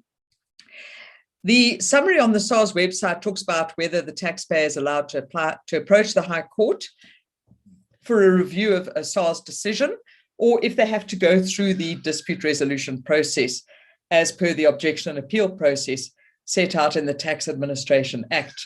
Now, in this particular case, the taxpayer was involved in various transactions. SARS was of the view that there was an impermissible avoidance arrangement under the GAR provisions of section 80A through to L set out in part 2A of the Income Tax Act. And so what had happened is that SARS had raised a notice, section 80J, on the taxpayer, notifying them that they were going to apply the GAR provisions. And of course, that would mean that they would raise an additional assessment on the taxpayer. The taxpayer did raise an argument as to why the GAR provision should not apply, but notwithstanding, SARS went ahead and raised the additional assessment. So the issue was whether now the taxpayer had to go through the objection appeal process in relation to that objection, or could they just ask the High Court to review that action of SARS. And so that was the one issue, but the real crux of the matter was whether, in fact, there was an impermissible avoidance arrangement and whether Absa Bank was a party to this arrangement. So if there was no impermissible avoidance arrangement, then of course the additional assessment raised by SARS would have no force and effect. So Absa was actually looking for a review of two decisions made by SARS. The one was SARS' refusal to comply with the request by Absa to withdraw the Section 80J notice. Okay, so that notice had been raised. Absa had provided a counter argument as to why it should not apply and requested SARS to withdraw, but SARS had not complied with that request. Instead, they went on and raised this additional assessment, applying the GAR provisions. All right, the other decision made by SARS was to issue these letters of assessment to the taxpayer in respect of this additional tax liability. In other words, applying the GAR provisions and then raising the additional assessments. So it was the 80J notice and the additional assessments, basically. Those decisions, those actions by SARS that Absa was asking the High Court to review. So it's quite an important point that the taxpayer taking the matter on review to the High Court, as opposed to just objecting to the assessment, because obviously going the objection and appeal route could be quite time consuming, whereas applying to the High Court for review, you would get a decision and hopefully the decision going in the taxpayer's favor. But in the course of coming to this decision, in terms of reviewing the SARS decisions, as I say, the crux of the matter was whether there was in fact an impermissible avoidance arrangement and whether Absa was a party to such arrangement. Now, if you look at Section 80A through to L of the Income Tax Act, looking at an impermissible avoidance arrangement, so a tax avoidance arrangement is where there is a tax benefit, okay? And an impermissible arrangement is when there's a tax benefit and basically in the context of business, it was entered into or carried out in a means or manner which would not normally be employed for bona fide business purposes other than obtaining a tax benefit, or it lacks commercial substance. Now, if you look at this series of transactions in which Absa was involved, they were actually only involved in this first level of the transaction. They had subscribed for preference shares in another resident company, PSIC 3. That resident company had in turn used that capital to invest in preference shares in another resident company called PSIC 4. So the one company investing in the next and that company in the next. PSIC 4 had then, and this is where things may start looking at possibly a tax avoidance arrangement, if it is that. But they then took that capital and invested it into an offshore trust called the DI Trust. And the DI Trust used that capital partly to repay loans to a South African subsidiary of an Australian holding company. So they had loans basically that those were repaid. And initially, when Absa took up these pref shares in PSIC 3, they were of the understanding that there would be a back-to-back arrangement where that capital would be used to repay those loans. So that was what they saw as the ultimate outcome of that. But they were not aware of the intervention of PSIC 4 and the DI Trust, and the fact that the DI Trust would use some of that capital to invest into Brazilian bonds. Now, the issue here, investing into bonds issued by the Brazilian government, now that interest on the Brazilian bonds would be taxable only in Brazil under the double tax agreement. And as it turns out, in Brazil, they have an exemption for such interest. So that interest was earned basically completely free of tax. So maybe there would be an argument to say that there would be more interest paid through than would otherwise be the case if tax had been paid. And so that interest then went through to PSIC 4, and it was not taxable. Maybe the argument would be that that would result in more dividend being paid. But if you think about it, it's a dividend going from a resident company to another resident company, so totally exempt from both income tax and dividends tax. And then certainly the dividend going from PSIC 3 to Absa, again, a dividend going from resident company to resident company, no dividends tax or income tax. So some people would say it's difficult to see where the tax benefit is. If anywhere, it could be down here where there's this interest earned free of tax, that's flowing through to PSEC 4. But the question is then, so is there an impermissible tax avoidance arrangement? And is ABSA a party to an impermissible tax avoidance arrangement? Now, ABSA testified that they had no knowledge of these further investments down the road here. They knew about their investment in PSEC 3, investment in preference shares. That's a pretty straightforward transaction, earning dividends that would be entirely tax-free. So basically, the conclusion was that there was nothing to establish that ABSA was a party to a tax avoidance arrangement, nor that it had any intention to escape an anticipated tax liability, and it had not received relief from a tax liability as a result of acquiring the preference shares in PSEC 3. Now, the letters of assessment then raised by SARS alleging there's an impermissible tax avoidance arrangement and ABSA is a party to that. So them raising the additional assessment. So first of all, the notice and then the additional assessment basically had no force and effect, because the outcome was that there was no tax avoidance arrangement, certainly that ABSA was not a party to such an arrangement. But what is interesting with this case is that it does lay down some important principles around the general anti-avoidance rules. And we have not really had any judgments that have given us guidance on the interpretation of the new legislation. Of course, we had a few cases skirting around the issues on the old Section 103, but certainly not on the new GAR provisions, or not so new anymore. I mean, they've been around for quite a long time, but we certainly haven't had any judgments.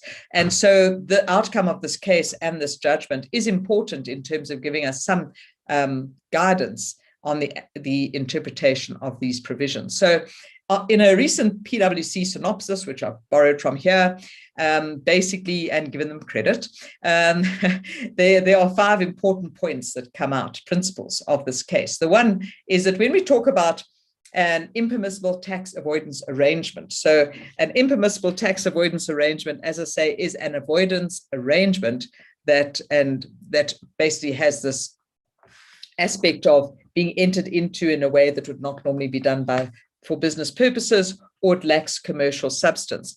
When we talk about an arrangement, we're talking about a whole series of transactions, and avoidance arrangement means that that collection of transactions results in a tax benefit. Now, one of the principles of this case was that a series of transactions in themselves doesn't constitute an arrangement. So the fact that we had this series of transactions, as I've depicted here, in itself, that doesn't make an arrangement unless there's something that interlinks or provides some kind of unity between those transactions. All right, so that in itself doesn't constitute an arrangement. And the fact that ABSA was party to one transaction in that chain of events does not, without something more, result in ABSA being a participant or taking part in an arrangement. Then, of course, the other thing is, what is the purpose? The purpose of tax avoidance must be established subjectively by reference to the taxpayer, not just by looking at an arrangement that results in a tax saving. There must be an intention, a purpose, to actually enter into this arrangement with the purpose of avoiding tax. And when we look at whether tax has been avoided, you would look at the but-for test. So if the taxpayer proceeded along this route that they are on, they would have a tax liability, but they enter into an arrangement. So but for this arrangement, there would be a tax liability, but they enter into the arrangement, which takes them on a different path that avoids that tax liability. So that's how we would indicate that there would be a tax avoidance. If a person would not have incurred a liability to tax through entering into the same transaction in other circumstances, it's difficult to assert that the person has derived tax benefit. Now, in this case, ABSA invests in preference shares, earns tax-free dividends. So where is the tax benefit there? All right, they weren't on a path where they would have to pay tax and they suddenly deviated. So it's not that they would have incurred a liability but for that arrangement. So in this particular case, it does give us some principles around the interpretation. So what is GAR? What does it stand for? It stands for the General Anti-Avoidance Rules. It's just a term really that's come about, but it's these provisions that sit in Part 2A of the Income Tax Act, sections 80A through to 80L. And basically it looks at when do you have an impermissible tax avoidance arrangement, And then all these provisions go into deciding when you would have an impermissible avoidance arrangement, and then also saying that if you do have an impermissible avoidance arrangement, the commissioner can then notify the taxpayer that they're going to apply Section 80B. And if they apply Section 80B, then they can basically assess the taxpayer as if they had not entered into that arrangement. Okay, right. All right, so that's that question answered. Let me just see if there's any others. Sorted. Okay. Right, then let's look at the Wenco case, last case we're going to talk about today. I know this has been a bit of an overload of judgments, but it's just interesting that we've had so much coming through the courts. In this particular case, again, a VAT case, and we are talking about a situation where we've got an overseas company that is carrying on business in South Africa through a branch, all right? It's not a subsidiary, it's a branch that is operating in South Africa. They had applied for a SARS ruling to confirm that the South African branch should register for VAT. SARS basically said, well, no, they don't agree with that. They think that it is the head office, the overseas company that should register for VAT. And so they applied to the High Court, again, for a review of this decision, whether SARS should be directed to issue a VAT ruling allowing the branch to register for VAT. And then also linked to that, if the branch registers for VAT, basically all of the supplies of the branch are made to the head office. So a ruling that basically they would account for the zero rate on those services rendered to the head office. So the setup looks something like this. You've got Wenco Canada, so international company, established in Canada, head office operates there. They develop software for the mining industry, and they supply their clients with management system software, maintenance, safety, and machine guidance to manage mining operations. They then have clients in Africa, as they do all around the world. But they set up the South African branch to service the South African clients. So the South African branch provides services in the form of training, system support, site visits, and installation. And that is for South African and other African clients of Wenco Canada. Now, all the services of the South African branch are actually registered by the branch on behalf of the head office in Canada. So if we go back here, I've said all the contracts between Wenco and the clients are concluded and signed in Canada. So that's really where the business is based. The South African branch just does the legwork in terms of the training, system support, and so on. So they service these clients in Africa on behalf of Wenco Canada.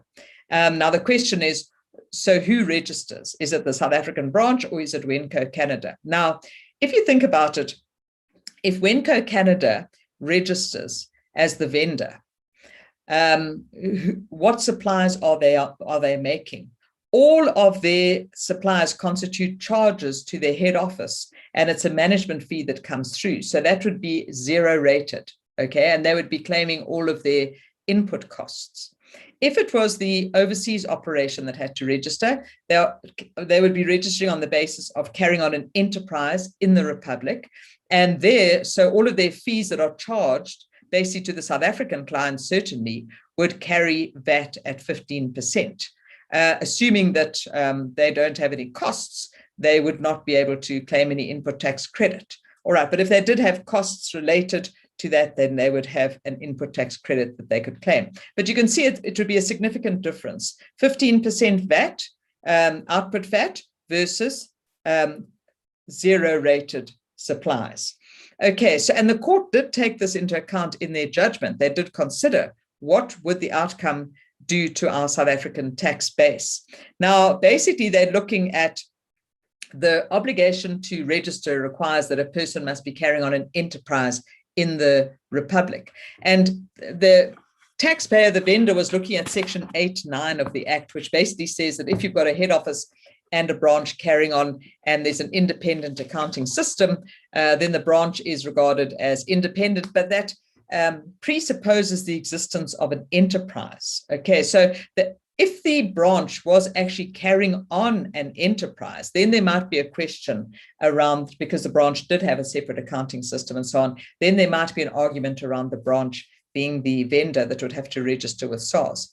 But in this particular case, it was held. Oh, and the other point of Section 8.9 is that if that is the case, that it's carrying on an enterprise, then any supplies that it's making to the head office would be regarded as supplies made to an independent person. Now, the thing is here, it presupposes the existence of an enterprise. Is this branch actually carrying on an enterprise in the Republic? Now, the outcome of this case was that actually all the branch is doing is it's acting as an agent for the head office. And so everything it's doing is actually on behalf of the Canadian head office. And therefore, it should be the Canadian head office that has to register, not the South African branch. So the application of the taxpayer dismissed with costs, including the costs of to counsel. Now, it has kind of thrown things up in the air a little bit because we do have a lot of these types of setups working. And it seems that the general modus operandi was to register the South African branch as a vendor. This seems to be going against that.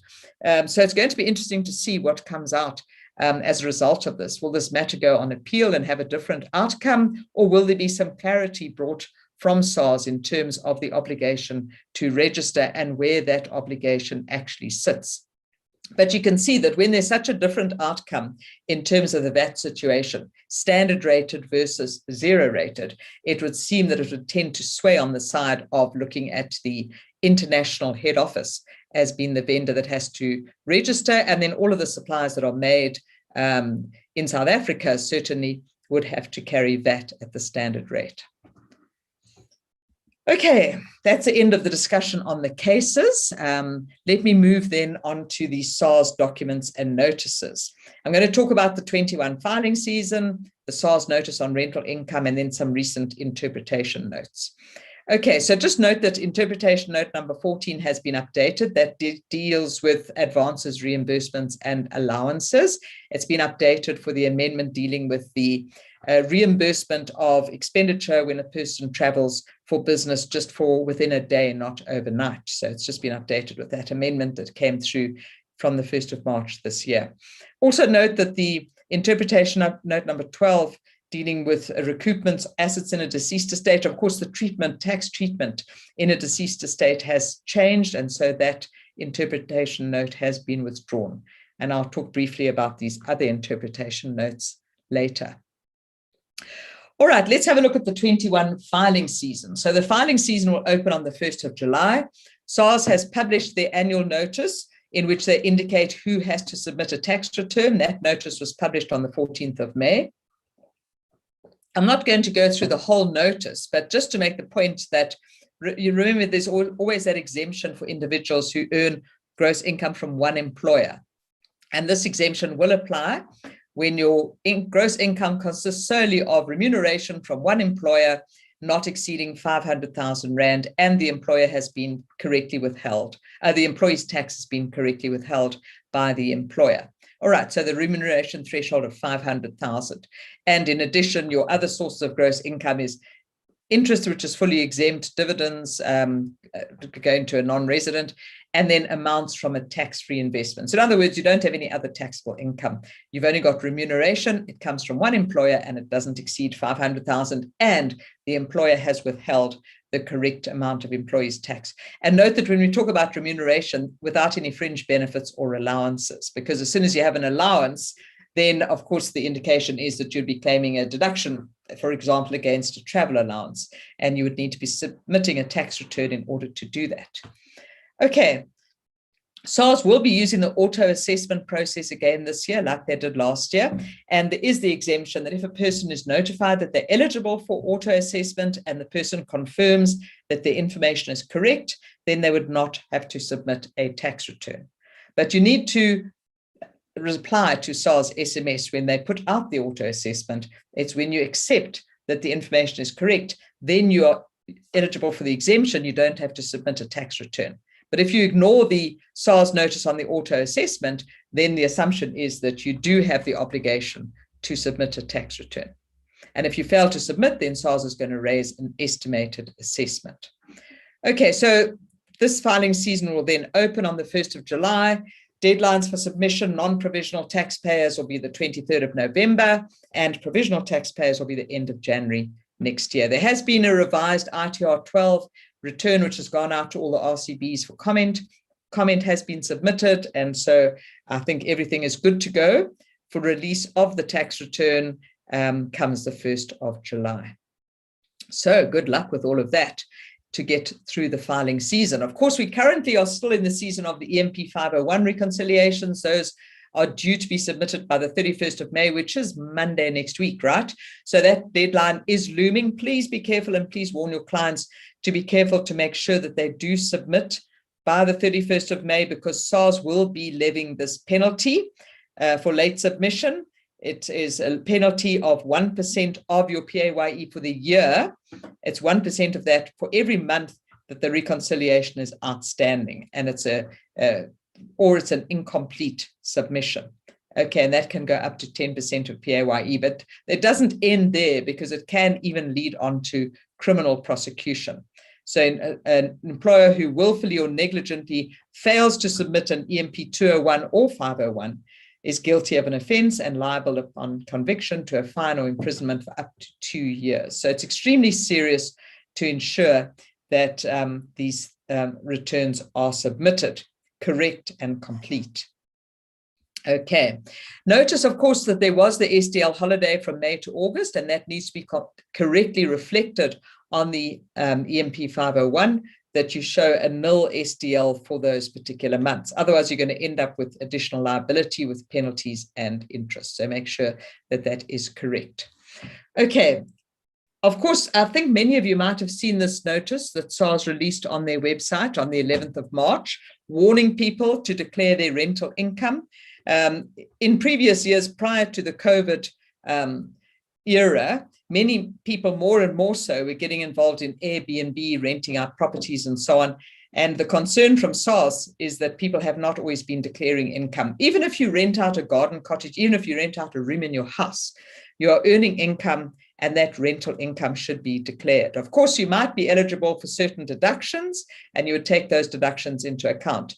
But the important thing is that the income with the related deductions, it's a trade that is being carried on, and that must be declared to SARS. Okay, and they make a point also that if you have not declared in previous years, you could regularize your affairs, making use of the voluntary disclosure program.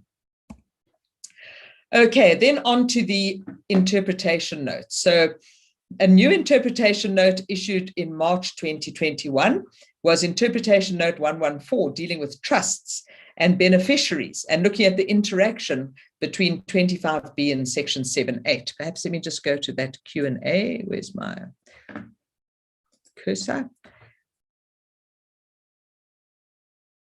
Okay, it's grayed out. This might be something that they've done now, that you are unable to record the nil amounts because it's grayed out. But just be careful that whatever you do submit related to the SDL for those months is correctly recorded as being nil, if you're able to do that. Of course, if they've graded out, I don't get involved in submitting EMP 501, so I'm not aware of that, but just be careful that you do declare it correctly.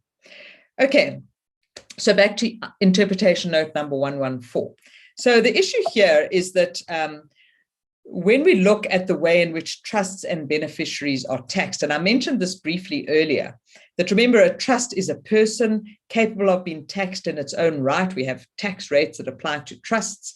And so if you have income earned by a trust or a capital gain earned by a trust, first port of call is that it will be taxed in the trust, unless there is a provision that causes that income or capital gain to be taxed not in the trust, but in the hands of perhaps a donor or in the hands of the beneficiaries. Now, section 25B1 talks to the taxation of trusts and amounts accruing to trusts. It used to talk to income accruing to trusts, but the wording of that was changed. But in essence, it is intended to refer to income. We've had a recent tax court case that looked at the question of whether it can also apply to capital gains.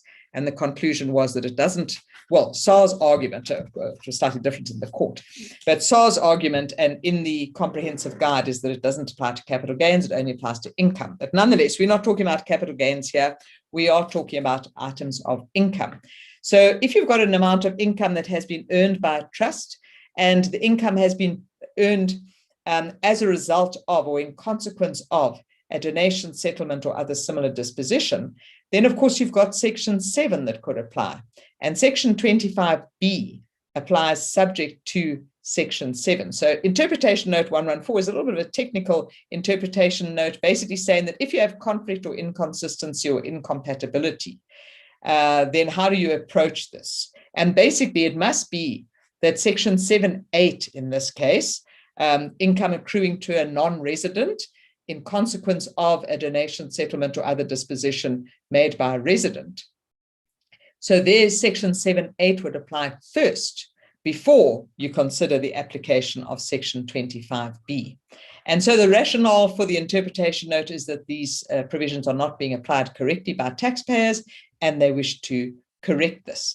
And they say when there is conflict, inconsistency, or incompatibility, and they say that can occur when an amount received by or accrued to a non-resident discretionary trust as a result of a donation, etc., by a resident, which would have constituted income had that non-resident been a resident, then that's vested in a beneficiary, then how do we treat that? We could have conflict in terms of the fact that we say Section 7.8 causes that amount to be taxed. It deems the amount to be received by the South African donor, but Section 25B requires that that amount vesting in a beneficiary should be then taxed in the beneficiary's hands. And so they say this could lead to conflict. Let me just show you a little diagram, then I'll come back to that slide. So you've got the resident donor who's made a loan, interest-free loan for argument's sake, or a donation to a non-resident trust. That amount, that capital has been used to invest in income earning assets. The income comes into the trust. That income, if that trust was a resident, it would be taxed, it would be subject to tax. Section 7.8 requires that their income is then taxed in the hands of the resident donor. But then we've got Section 25B that says income is taxed in the trust unless the beneficiary acquires a vested right to the income in the same year of assessment, in which case the income is taxed in the beneficiary. So how does this work? Well, the answer is that Section 8 takes precedence over Section 25B. And so you would deem the income to accrue to the donor, taxed in the hands of the donor, then there'd be nothing to tax in the hands of the beneficiary. So that's the short version of what Section 114 is, interpretation note 114 is actually saying to us. They do give an example. So let's say, using this little description over here, if the donor had lent R1 million to the non-resident trust at the beginning of the year, and the trust then invested that money and earned interest at 10% per year. 12% per year. If the trust had borrowed that R1 million, it would have paid a market-related rate of 10% per year. All right, but in actual fact, it's paying nothing on the loan from the SA resident individual. So it's an interest-free loan, but then the trust uses the money to invest in a foreign bond on which it earns 12% per year. So you've got interest income of 12%. And then that 12% on R1 million, 120,000, the trustees took a decision to vest that amount in the beneficiary, who is a resident. So it's exactly this scenario. So the trust borrows the money, invests it in foreign bonds, gets interest of 120,000. The trustees decide to vest that amount in the resident beneficiary in the same year in which it arises. But the point of the matter is that the 120,000, or at least part of that, was earned in consequence of a donation, settlement, or other disposition, because there was this interest-free loan. Okay, so by way of interest, the SARS official rate of interest is 4.5%. So how much of this 120,000 was earned because of the fact that there was an interest-free loan? If we go to the Woolwich case, it basically says you must look at the market-related interest rate on that loan, which would have been 10%, and then compare that to the interest actually paid, which is nothing. And so you've got an interest benefit actually of 100,000 Rand. The trust has earned interest of 120,000, but only 100,000 is due to the interest benefit derived on that donation, settlement, or other disposition, which is the interest-free loan. So if the trust had paid interest on a market-related rate, it would have paid out 100,000. It would have got in 120,000. It would only have had 20,000 Rand available to distribute. Okay, so it's got an additional 100,000 Rand because of the fact that it got this interest-free loan. And so it's this 100,000 Rand that has been derived in consequence of the interest-free loan. And it's that 100,000 then that is subject to Section 7.8. Section 7.8 provides that that 100,000 Rand is deemed to accrue to the donor, and so it'll be taxed in the hands of the donor. The trust received 120,000. 100,000 goes back to the donor. It leaves 20,000. And so Section 25B can only apply to the 20,000. So even though the trustees have distributed 120,000 to the beneficiary, there's only 20,000 that can be taxed in the beneficiary's hands under Section 25B, because Section 7.8 has diverted 100,000 already to the donor, and you can't have both amounts being taxed. Okay, so you wouldn't apply both. Section 7.8 applies first, and then Section 25B applies to the excess. Of course, in this particular scenario, you might say, well, what about Section 31? Do we have to do a transfer pricing adjustment? Now, Section 31 talks to a situation where you have what they call an affected contract. And that's a contract that is between resident and non-resident in essence. They are connected persons, and there is a tax benefit. All right. So here we have got a resident and a non-resident, and there are terms and conditions that you'd not normally find in an arm's length transaction, because you've got a loan carrying 0% interest, and there is a tax benefit, because if the resident had charged a market-related interest rate, it would have earned interest income. It would have been taxed on that interest income. So there is potentially a tax benefit, but is there really a tax benefit? Because although there would have been the case that there would have been income had the loan carried interest at the market-related rate of 10%, but in fact, we've already adjusted for that through the Section 7.8 adjustment. So after the 7.8 adjustment, there's no longer a tax benefit, because now we have taxed that amount in the hands of the resident lender. Okay, so there's no resulting tax benefit, and so then there would not need to be a Section 31 adjustment. Leads us on to the old question, or not so old, but the perennial question of Section 7C. Do we have to apply Section 7C to this loan? Because we've got a loan that has existed between the donor and the trust, and let's assume that they are connected persons, because the beneficiary of the trust is the child of the lender. So there's a connected person situation. So there's a loan that's gone to a trust. It's carried interest at less than the SARS official rate. Now, important, notice here it talks about the SARS official rate, whereas previous provisions, Section 7.8 and Section 31 looked at the market-related rate. Here we look at the SARS official rate.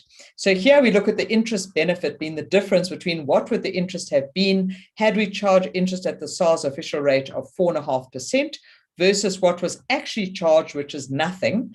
And so there is an interest benefit of 45,000, which is deemed to be a donation made by the South African resident. And so that would be a Section 7C deemed donation, and there would be donations tax that would arise on that. Now you might say, but hold on, Section 7C does not apply when Section 31 applies. But remember, we just showed on the previous slide that Section 31 does not apply because Section 7.8 has intervened. And so Section 31 does not apply in this situation. And so there's no exemption otherwise from Section 7C. And so you would have a deemed donation that would trigger donations tax. All right, so all very interesting things about loans to trusts and the application of Section 7.8 and the application of Section 25B. Right, and then just quickly on to the other interpretation notes. So interpretation note number 115 deals with the withholding tax on interest. Now, the withholding tax on interest is levied in terms of Section 50A, etc., of the Income Tax Act. It sits in what is referred to, I'm just getting the part number, it sits in Part 4B of the Income Tax Act, Section 50A, and it runs all the way through to 50H. All right, now what it applies to is when you've got South African source interest paid to a non-resident, in essence, a foreign person. And the thing is that interest, of course, a non-resident, remember we tax non-residents on South African source income. So if we just look at the income tax laws around this, we would say that a non-resident earning South African source income, that interest that is paid from a South African source is exactly South African source income, so it would come into gross income. But then we've got an exemption in terms of section 10(1)(h) that provides a blanket exemption for interest paid to non-residents, except that exemption doesn't apply in two circumstances. The one is where the person has spent more than 183 days in South Africa in the 12 months leading up to the date on which the interest becomes paid, or the other is interest that is effectively connected to a permanent establishment in South Africa. So both of those basically relate to a kind of a physical presence in South Africa. All right, so apart from that, your interest paid to a non-resident would be exempt from income tax under section 10(1)(h). However, withholding tax is a kind of a separate tax, similar to what we see with dividends. We see a dividends tax, which is separate to the income tax treatment of dividends. So in terms of the withholding tax on interest, section 50B tells us that there must be levied a tax known as a withholding tax on interest calculated at 15% on any interest paid by any person for the benefit of a foreign person, to the extent that the interest is derived from a South African source.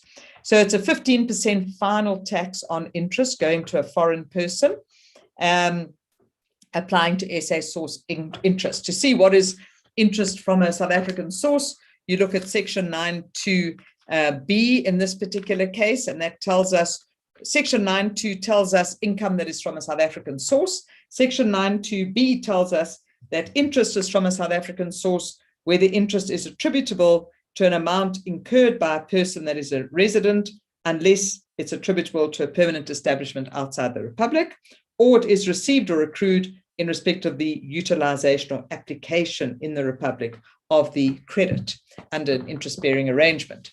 All right, so South African source interest going to a non-resident subject to withholding tax, and that's a 15% final withholding tax. Now, the issue is there are provisions in various double tax agreements for that 15% to be lowered in certain circumstances as provided in some of these double tax agreements. So it is the reality that sometimes it's not 15%, sometimes it's only 5% or 10%, depending on the application of the double tax agreement. The other thing is that there are a lot of exemptions from this withholding tax on interest. For example, any interest paid by the government to a non-resident. So any non-residents holding government bonds, there'd be no withholding tax on the interest paid to those non-residents. Any interest paid by any registered bank or any listed debt. And indeed, it even says any interest that is included in the income of a resident under section 7(8), which we were just talking about just now.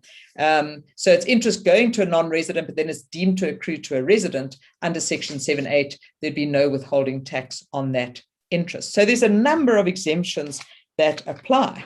All right, so although we do have this withholding tax on interest, in reality, it only applies to a thin slice in terms of the total amount of interest that is paid to non-residents. Now, if you have a non-resident that is earning SA source interest, that if they're eligible for an exemption or for a lower tax rate in terms of a double tax agreement, then they've got to do the declaration and undertaking, as we've become used to seeing under the dividends tax rules, that there has to be a declaration and undertaking to state that they are exempt or eligible for a lower rate. And the important thing is that that declaration or undertaking is only valid for a 5-year period. All of these aspects are dealt with in the interpretation note. What do we mean by interest? What do we mean by due and payable, foreign person, etc.? And it explains all the ins and outs. It's a 50-page interpretation note. So if you want to know anything to do with withholding tax on interest, have a look at that interpretation note. I think I saw another Q&A coming in here. Does section 7C apply to interest-free loans to non-resident trusts? Yeah, section 7C can apply to any loan, to any trust, as long as there's a connected person relationship. So it doesn't matter whether the trust is resident or non-resident. So if you've got a resident advancing a loan to a non-resident trust, section 7C can apply. And then, of course, the issue is section 7C does have an exemption to say that section 7C does not apply if Section 31 applies. But the key thing is that it must actually apply. It's not just a loan that could fall into the realm of Section 31. Let me read you that exemption, but it actually says specifically that if the loan is subject to the application of the transfer pricing adjustment under Section 31, then it says the loan, advance, or credit constitutes an affected transaction as defined in Section 31 that is subject to the provisions of that section. So if Section 31 applies to that, then Section 7C does not apply. Okay, but otherwise Section 7C very much could apply to cross-border loans. Okay, all right, so that's interpretation note number 115 with a little bit of a Section 7C thrown in there as well. And then interpretation note number 116, very similar, talks about the withholding tax on royalties. So here again, very similar to what we saw with the withholding tax on interest when you've got South African source royalties. And here you look at Section 92C through to F. It's talking about amounts paid for the use of intellectual property in South Africa, et cetera, et cetera. Royalties paid across to non-residents. They are subject also to a final tax, 15% final tax. There are some exemptions, but they're much more limited. These particular exemptions that apply to the withholding tax on royalties. In fact, the exemptions only apply if the person was physically present in South Africa for more than 183 days, or the property is effectively connected with a permanent establishment in South Africa, or it's related to a headquarter company. So those are the only exemptions. Those same exemptions carry over to the interest withholding tax, but interest withholding tax has a lot more exemptions than that as well. Okay, again, we've got the declarations and undertakings that must be provided if there's an exemption or a lower rate that applies under a double tax agreement. Okay, and then so all these terms, again, that come into play with the application of this withholding tax are all explained in interpretation note number 116. There's also about a 50-page interpretation note. Okay, then the next interpretation note very recently issued, taxation of the receipt of deposits. And this will take you all the way back to your primary tax studies back at university. When we talk about gross income, any amount received by or accrued to the taxpayer during the year of assessment. Received by talks about beneficial ownership received by that taxpayer on their own behalf, and they basically have entitlement and they can access that amount. So when we talk about a deposit, when will a deposit come into an amount that's paid by way of a deposit? Okay, when would it be regarded as either being included in gross income or not included in gross income? And it comes down to the issue, if the deposit is paid but it's mixed in with the taxpayer's other deposits into the bank account, taxpayer uses that money, etc., then it'll pretty much come into the person's gross income. If a deposit is paid and it's kept completely separate and it's not accessed by the taxpayer, it's kept in a separate account, not touched and kept safe for a refund situation later on, then it's not regarded as received by the taxpayer in the sense of received for their own benefit, and then it would not come into gross income. And so you go back to all the case law around this, and the interpretation note, I'm not going to go into the detail of it, but it says each case must be decided on its own facts. For a deposit to be excluded from gross income on the basis that it was not received by the taxpayer, the amount must not be the taxpayer's money. It must be held separately, kept preferably in a separate account, but even that separate account is not enough. But the taxpayer must actually not touch that money. It must keep it totally separate and not show that it is making use of that money as if it was the taxpayer's own money. Okay, so if it's kept in a trust fund account, it's not the taxpayer's money. It's kept totally separate. The taxpayer can't access it. Then it would not come into the taxpayer's gross income. We've had some recent cases, in particular ITC 1918, which looked at basically vouchers, again, sort of amounts that were paid by way of deposit. And there they looked at the Consumer Protection Act and the consequences of the Consumer Protection Act and any obligation that it places on a taxpayer. So those must be considered as well as to whether the deposit must be included in the taxpayer's gross income or excluded. Okay, so it comes really going down to the real foundational stuff, looking at this definition of gross income and the treatment of the taxation of deposits. Okay, so they don't look at capital gains, and they don't deal with amounts deposited with banks, because banks are money lenders. So that's a totally different situation. Okay, so that's the interpretation note number 17. Right, then the next thing, the last part of our seminar this afternoon is just to consider some specific questions that were sent through via Danny. There were 3 questions that came through. One, looking at the mechanics of deferral of CGT when you are applying paragraphs 65 and 66, and linked to that is deferral of recoupments of wear and tear allowances. And I'll go through a little bit of an explanation of that in a moment. And then interest paid by an individual. Can a taxpayer claim interest on a loan agreement? Well, the answer to that really comes down, you're looking at, can the taxpayer claim a deduction for interest expenditure? And there, of course, you've got to look at the general deduction formula. So you would have to say, what was that loan agreement for? All right, did it fund, did the taxpayer use that to earn income? And so it's going to link to that. And also under the general deduction formula, is the taxpayer carrying on a trade? Because the taxpayer can claim a deduction expenditure incurred in the course of carrying on a trade in the production of income. All right, so those are the key things. And that's, you really need to look at that to decide on whether you can get the deduction of interest paid on a loan agreement. And then employer provided bursaries, and I'll come to that a bit later on. So let's look at these rollover provisions for capital gains tax. So as I say, there's 2 paragraphs in the 8th schedule, paragraph 65 and 66. I'm not talking here about corporate restructuring, which also has rollover provisions, but this is specifically where a person disposes of an asset, they have CGT, and the CGT is deferred.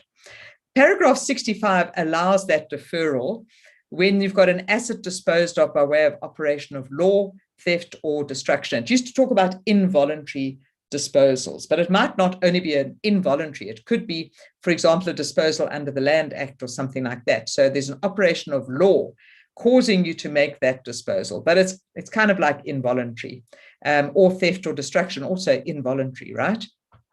Paragraph 66 enables a person to defer a capital gain when they dispose of an asset voluntarily, but they do that to reinvest in a replacement asset. Okay, so those are the 2 situations where you have these deferrals of capital gains. Now, of course, if you've had an asset and you've been claiming allowances on that asset, and now you dispose of that asset, whether you dispose voluntarily or involuntarily, you're getting proceeds. Chances are you're going to have a recoupment of your past allowances, which would normally be added into income in the year in which the disposal takes place. That section 84E, so 84A is the normal recoupment provision. 84E says that in these circumstances, when you've got the deferral of the capital gain under paragraph 65 and 66, then you also defer the recoupment, and you recognize the recoupment in line with when the capital gain gets recognized. So there are some requirements. So 65, which is your involuntary disposal, it's got to be, it doesn't apply to personal use assets. It must be disposed by under operation of law, theft or destruction. So if a fire burns down your factory, it would come into this. Proceeds accrue by way of compensation, all right, like an insurance payout. And those proceeds must be equal to or exceed the base cost of the asset. So this deferral only applies to a capital gain, not to a capital loss. The full amount of proceeds must be expended in acquiring a replacement asset, and all the replacement assets must be from a South African source, contemplated in Section 9J or K. So that, again, we spoke about Section 9 earlier, and I said that that talks about what is from a South African source. So assets from a South African source is basically SA movable property or assets used in carrying on a permanent establishment in South Africa. All right, so that's that requirement. Then the contract for the replacement. So notice here, there must still be a replacement asset, even though it's an involuntary disposal. The contract for replacement must be entered into within 12 months, and all the replacement assets must be brought into use within 3 years. That 12 months and 3 years can be extended on application to SARS, but 12 months and 3 years is the default. and then the asset is not deemed to have been disposed of. So this only applies to actual disposal. So not like a deemed disposal like you have where a person ceases to be a resident, or if the person is deceased, they're deemed to have disposed of all of their assets. That doesn't come in here. It doesn't apply then. So it only applies where there's an actual disposal of an asset. So for example, of paragraph 65, your involuntary disposals, A Limited purchases a machine at a cost of 100,000. A few months later, the machine is destroyed by fire. So it's your involuntary disclosure. Remember, it spoke about theft, destruction, or disposal by operation of law. The company receives a compensation of 120,000 on the 29th of February 2020. It has a February financial year end, so it's still within the same financial year. They purchased a more advanced replacement machine. So they did replace, the machine was destroyed, but they did replace it. Okay, the more advanced machine costs more than the original machine. So you would first of all look at the disposal of the original machine. Cost 100,000, there would have been allowances claimed on that machine. So whatever the tax value was, you're now receiving compensation of 120,000. You'd have recoupments between the tax value and 100,000, and you've got a capital gain of 20,000. Okay. Now the issue is that if paragraph 65 applies, then we don't recognize that 20,000 Rand capital gain. In fact, we don't recognize the recoupments either in the 2020 year of assessment. That is deferred, and it's recognized in the next few years. So the capital gain is spread over the future years in proportion to the capital allowances on the replacement asset. So if this is an asset that qualifies for a Section 12C allowance, 40% in year one and then 2020. So then you would say, right, in year one, we're going to get an allowance of 40%. So that capital gain that was deferred of 20,000 in year one, so the next year, when this machine is brought into use, the new machine, the replacement machine, you would then include 40% of the capital gain and then 20 in the next 3 years. Similarly, with the recoupment, it'll be the same treatment. Okay, so there you see it coming through here. On the new machine, you're getting a 40, 20 on the 150,000, and the capital gain of 20,000 that arose at the end of February 2020. But because paragraph 65 applies, you don't bring it into account then. You roll it over and bring it into account in proportion to these tax allowances. And with a recoupment, it would be the same treatment. Okay, so that's paragraph 65, involuntary disposals. Paragraph 66 talks about voluntary disposals, but where there has been a replacement asset. It is just a little bit more specific in terms of the types of assets that qualify.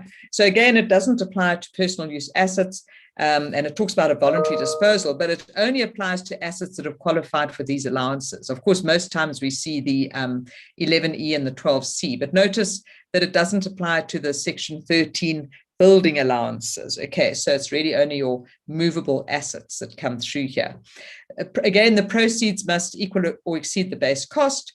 At least the full amount of proceeds must be used to buy replacement assets. All these other requirements are the same. Okay, so the only difference is that it's a voluntary disposal and it only applies to certain types of assets or movable assets that have qualified for these allowances. So let's look at this example that I got from Hooft, because there wasn't one in the SARS guide. So we've got B with the December year end. It bought a new machine that cost 100,000, and in March 21, it sold the machine and it replaced it. So it's a voluntary disposal, but it's got a replacement with a new machine. And at least the full amount of the proceeds on disposal of the old machine are used to buy the new machine. So at least the full amount must be expended. Okay, so here we've spent much more, so we're well within that requirement. So what happens here? So we've got the old machine, machine one, and there we bought it. We've claimed the 12C allowance for 2 years, 2020 and 21. Of course, we use this machine for part of the 21 years, so we get the allowance for that year. So the tax value of machine one on the date of disposal was 40,000 Rand. We then sell that asset. We get proceeds of 120,000. The recoupment only up to the original cost. Just a point here, when you work out the capital gain and we say proceeds is 120,000 minus any amount already included in income, which is the recoupment. of 60,000. Okay, so that doesn't get included in proceeds. So, all right, so that in terms of working out the recoupments, you can only recoup what you've already deducted. So that's a 60,000 comes through as a recoupment over here.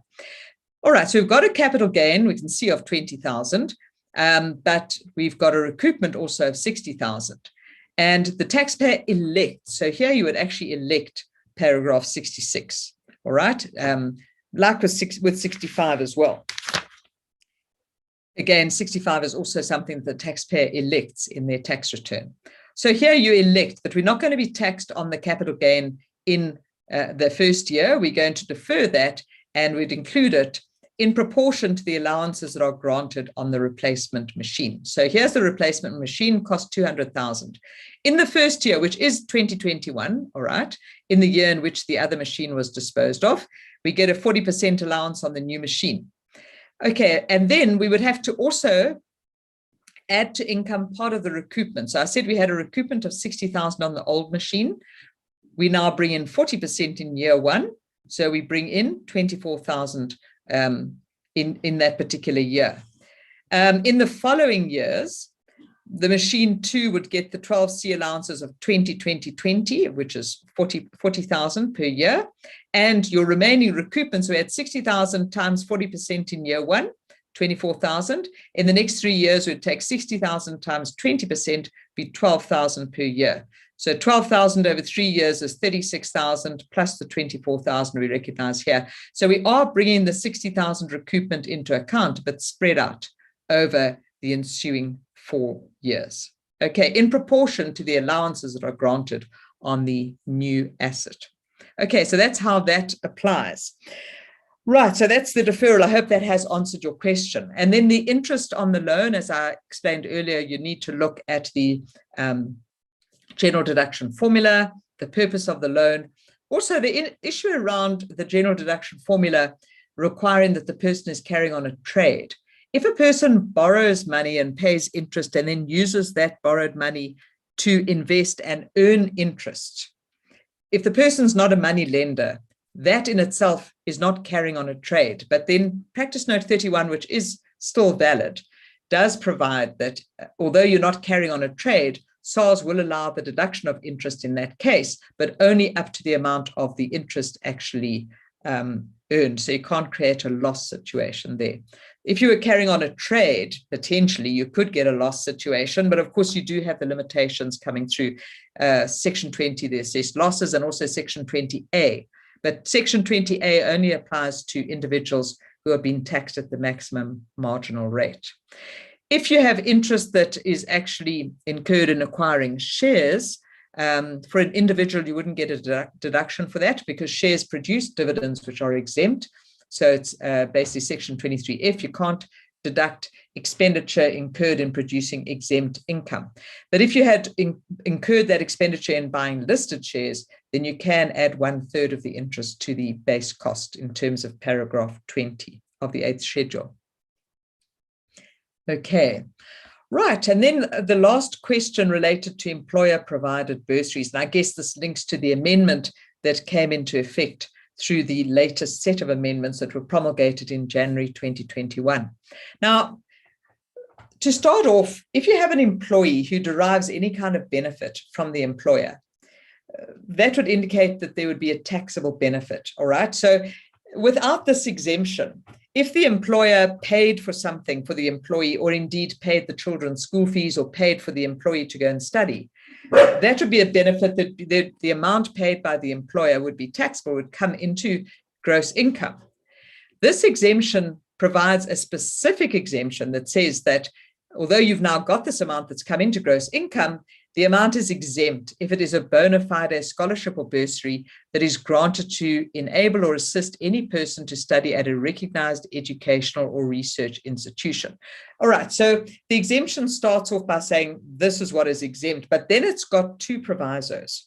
The one talks about that the exemption does not apply if the scholarship or bursary is granted to an employee unless the employee has undertaken to repay if they fail to complete their studies.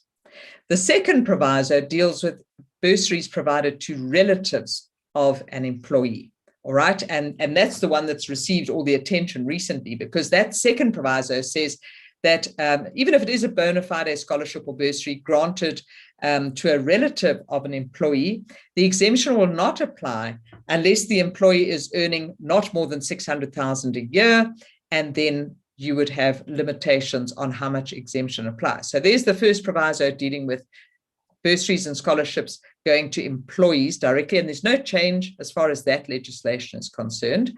The second proviso says the exemption won't apply if the bursary is going to a relative, if the employee earns more than 600,000. So the exemption only applies in this case where the bursary goes to a relative of an employee, only applies if the employee is earning not more than 600,000 a year. And then if the employee does qualify for this exemption, the amount of the exemption is capped, right? So we talk about bursaries and scholarships to relatives of the employee. So for example, if the company pays the children's school fees, if the children are still at school, then your exemption is capped at 20,000 Rand per relative. The 30,000 applies if the relative is a person with a disability, then you get a higher exemption. If the person is studying beyond school level, beyond grade 12, all the way up to PhD, that's NQF level 10, then the cap on the exemption is 60,000, or if the person is a person with a disability, 90,000. Okay, so far, this is what we have seen in previous years, that you've got the exemption, but the exemption does not apply if there's a bursary to a relative unless these thresholds are met. What's come through as a result of the exemption of the amendment to this, effective from the 1st of March, is the addition of subparagraph 3 to this proviso, which says, remember, this is saying the bursary exemption shall not apply if any remuneration to which the employee was entitled or might in the future have become entitled was in any manner whatsoever reduced or forfeited as a result of the grant of a scholarship or bursary. Okay, so the thing is that what it's saying to us is that if there's any element of a salary sacrifice, then that exemption is not going to apply. But it's talking about an exemption for a scholarship or bursary granted to a relative of an employee. If it's a scholarship or bursary going to an employee directly for the benefit of the employee, then it's the first proviso that applies. The exemption won't apply unless the employee agrees to reimburse the employer if they fail to complete their studies for reasons other than death, ill health, or injury. So that's scholarships or bursaries going to employees. When you've got scholarships or bursaries going to relatives of employees, then we are into proviso 2. And here it says that if there's any element of a salary sacrifice, then the exemption will not apply. If there's no element of a salary sacrifice, then the exemption will only apply if the employee is earning not more than 600,000 per year, and then the amount of the exemption is capped, as I've indicated over there. All right, so what this means is basically shutting down a lot of the exemptions that would have been there previously, because we didn't previously have this restriction around salary sacrifices. In fact, we did have this restriction prior to 2006, way back in the 1990s when this exemption was first introduced. It did have the same condition around salary sacrifices. But then this restriction around salary sacrifices was removed in 2006 because it was felt to be overly onerous, and it detracted from the real benefits that were intended to flow from this exemption. And in fact, then the use of this exemption grew and grew over the ensuing years, and particularly around the fees must fall crisis in sort of 2014, 2015, we saw the amount of the exemption was hiked, the amount of the remuneration limit was raised, and there's a lot of focus placed on this exemption. So a lot of employers then rose to the challenge and did provide schemes, and not necessarily, I'm not saying that in a bad way, but they did provide systems and schemes where employees could validly enter into a salary sacrifice. So, for example, if the cost to company package was 500,000 a year, they could, before the remuneration accrued to them, forfeit the right to receive, say, 50,000. And that 50,000 could be used to pay school fees, and then they'd only be taxed on the remaining 450,000. However, that is clearly a salary sacrifice. And so it comes into what is impermitted here. And so if you do enter into that kind of salary sacrifice, and notice it says not just what the employee was entitled to, also any amount that the employee might in the future have become entitled. So this is very broad-based in terms of considering salary sacrifice schemes. And so if there's any element of a salary sacrifice that is underpinning this bursary scheme for relatives of employees, then the employee will not get the exemption. All right, so that's the story as far as bursary exemptions are concerned. So I hope I have answered your question adequately there. Okay, so I think that does bring me to the end of what I had planned to talk about. So I'll just give you a couple of minutes if you do have anything that you want to ask about. Here we go.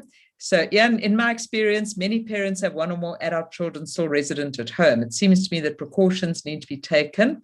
Cash contributions by the children towards their accommodation could carry tax risk. Yeah, I mean, this is an issue, Ian. This absolutely, your observation, I concur with that 100%. And of course, you know, if a person is renting out property, it's not a question of who you rent to that determines whether that amount is taxable or not. If you're receiving income from rental, then it comes into your gross income. The question is, of course, the deductions that you can claim against that. Now, the issue is, of course, if you are renting and your children are paying you rental, maybe you're running at a loss. And the question is then whether you can claim that loss, because it's in that circumstance that Section 20A might well come into play to ring fence that assessed loss. And indeed, it might also be a case of SARS arguing whether you're actually carrying on a trade, but trade does include the rental of property. So I would suggest that you are carrying on a trade, but then the question is whether you could actually claim any losses that you incur. When does the new UIF threshold come into effect? Renee, this is $1 million question. So this has been such a confusing situation because initially this was all announced in the budget speech and the draft notice was released for public comment that as of the last time I looked at the SARS website, which was yesterday, there was no further confirmation as to when it's coming into effect. So at this stage, the answer is, I don't know. We'll have to keep an eye on the SARS website and see if they do give us some announcement sometime soon. Okay, all right. Are there any other questions? No, I don't see anything. Okay, Stan, over to you. Okay, thanks, Prof. Jackie. As usual, fascinating stuff. Just to everybody you'll be returning a couple of times still in the year, and notices will be going out timeously. We have 2 forthcoming presentations, one in June and one in July. The one is Edwin Selbst in June and in Munir Hussain in July. We'll be sending out the notice soon. Your certificates are ready to go out. We're just checking the arithmetic, and we'll be sending them out the next day or two. And so to everybody, thanks for your attendance. Thanks for supporting us, and stay COVID-free, stay safe, and good night to everybody. Jackie, before you go, I think there's one Yes. question someone in the chat wants to ask. Okay. So I'm going to just allow them to talk. They're on their phone, so they're not going to be able to type it out. So I'm going to allow them to talk. Sure. If they want to ask. Okay, I will listen carefully. Yes. Brian, if you want to ask a question, it's open up to you now. Oh, thank you very much. My question concerns a practical issue with SARS e-filing and a verification and an audit of medical expense deductions. There was a review. We sent in all the vouchers for the medical expenses claimed, and then SARS said there was more information required. There was no letter to that effect, but when I phoned the call center, they said there's a new requirement that I could find on the web. I couldn't find it. And this is that if you claim under code 4020, medical expenses submitted to the medical aid, and you claim on 4034, medical expenses that weren't submitted, you would have got to submit 2 schedules and cross-reference the 2. Now, I then said, how much time have we got for this? Because normally it would be 21 days. and then another 21 days, and they said, you've only got 10 days. Now the client is trying to get the information from the medical aid, but due to COVID and the lockdown, it's quite difficult. The client is in their 80s, has 2 eye operations. We will try and oblige, but I wonder if other members of the Zoom meeting or you have any advice or comments to make on this. Yeah, thanks for that. I think, as you say, are there any other people who have dealt with this particular situation who might want to share their experiences? Unfortunately, if SARS has asked for the information, of course, then they're not going to back down. You're going to need to provide it. I think the key thing is that you could perhaps request an extension from them. Anybody else want to share anything relating to medical expenses and submitting additional information? In the meantime, I'm going to address Gideon's question. If an employee receives a bursary which is exempt, is the expense deductible by the employer? I guess, you see, with the draft bill that came out last year, they initially were going to say that if you lose the exemption for the employee, then the employer loses the deduction. But fortunately, that proposal did not see the light of day. It was dropped during the consultation process. So technically, yes, the employer could still get the deduction, even if the amount is not exempt in the hands of the employee. And if it is exempt in the hands of the employee, potentially the employer could still get the deduction, because the issue is that the employer has incurred expenditure. And as long as it meets the requirements of the general deduction formula, then it would qualify for deduction. And the issue here is about keeping a happy and contented workforce, and it's part of your costs of employment. So all things being equal, it should be allowed as a deduction. Okay, anything else? Otherwise, there's one more in the question answer section. I see it, yeah. Okay. Inter vivos trust, property was purchased and financed by the trust. The trustees exercise their discretion and invest the property in a capital beneficiary. If the trustees vest the asset in the beneficiary, that's when paragraph 81 applies, okay? And that does say that the resulting capital gain is not taxed in the hands of the trust, it's taxed in the hands of the beneficiary. So yes, it would be taxed in the hands of the beneficiary. Under paragraph 80, subparagraph 1. I'll just make a comment about the discovery medical, or not discovery, but the medical claims over and above what the medical aid will pay. So the advice that was given to me is that you must always put your claims in, regardless of whether you still in whatever process, because they will print out that and give it to SARS as the claims in excess. So that's probably the simplest way. But I've also heard that you could sign an affidavit, make an affidavit to the effect of the amounts that you had, and sometimes they'll accept that. Yeah, that's a good suggestion. If things are becoming a bit time consuming, then that is certainly a good suggestion, Stan. Thanks for that. Yeah. Okay, I see there's another question. Okay, just to say thanks. Thank you very much. Yeah, it's been great to have you all here. And I hope that, that has been helpful for you and that it's been a useful bit of time spent. Yeah.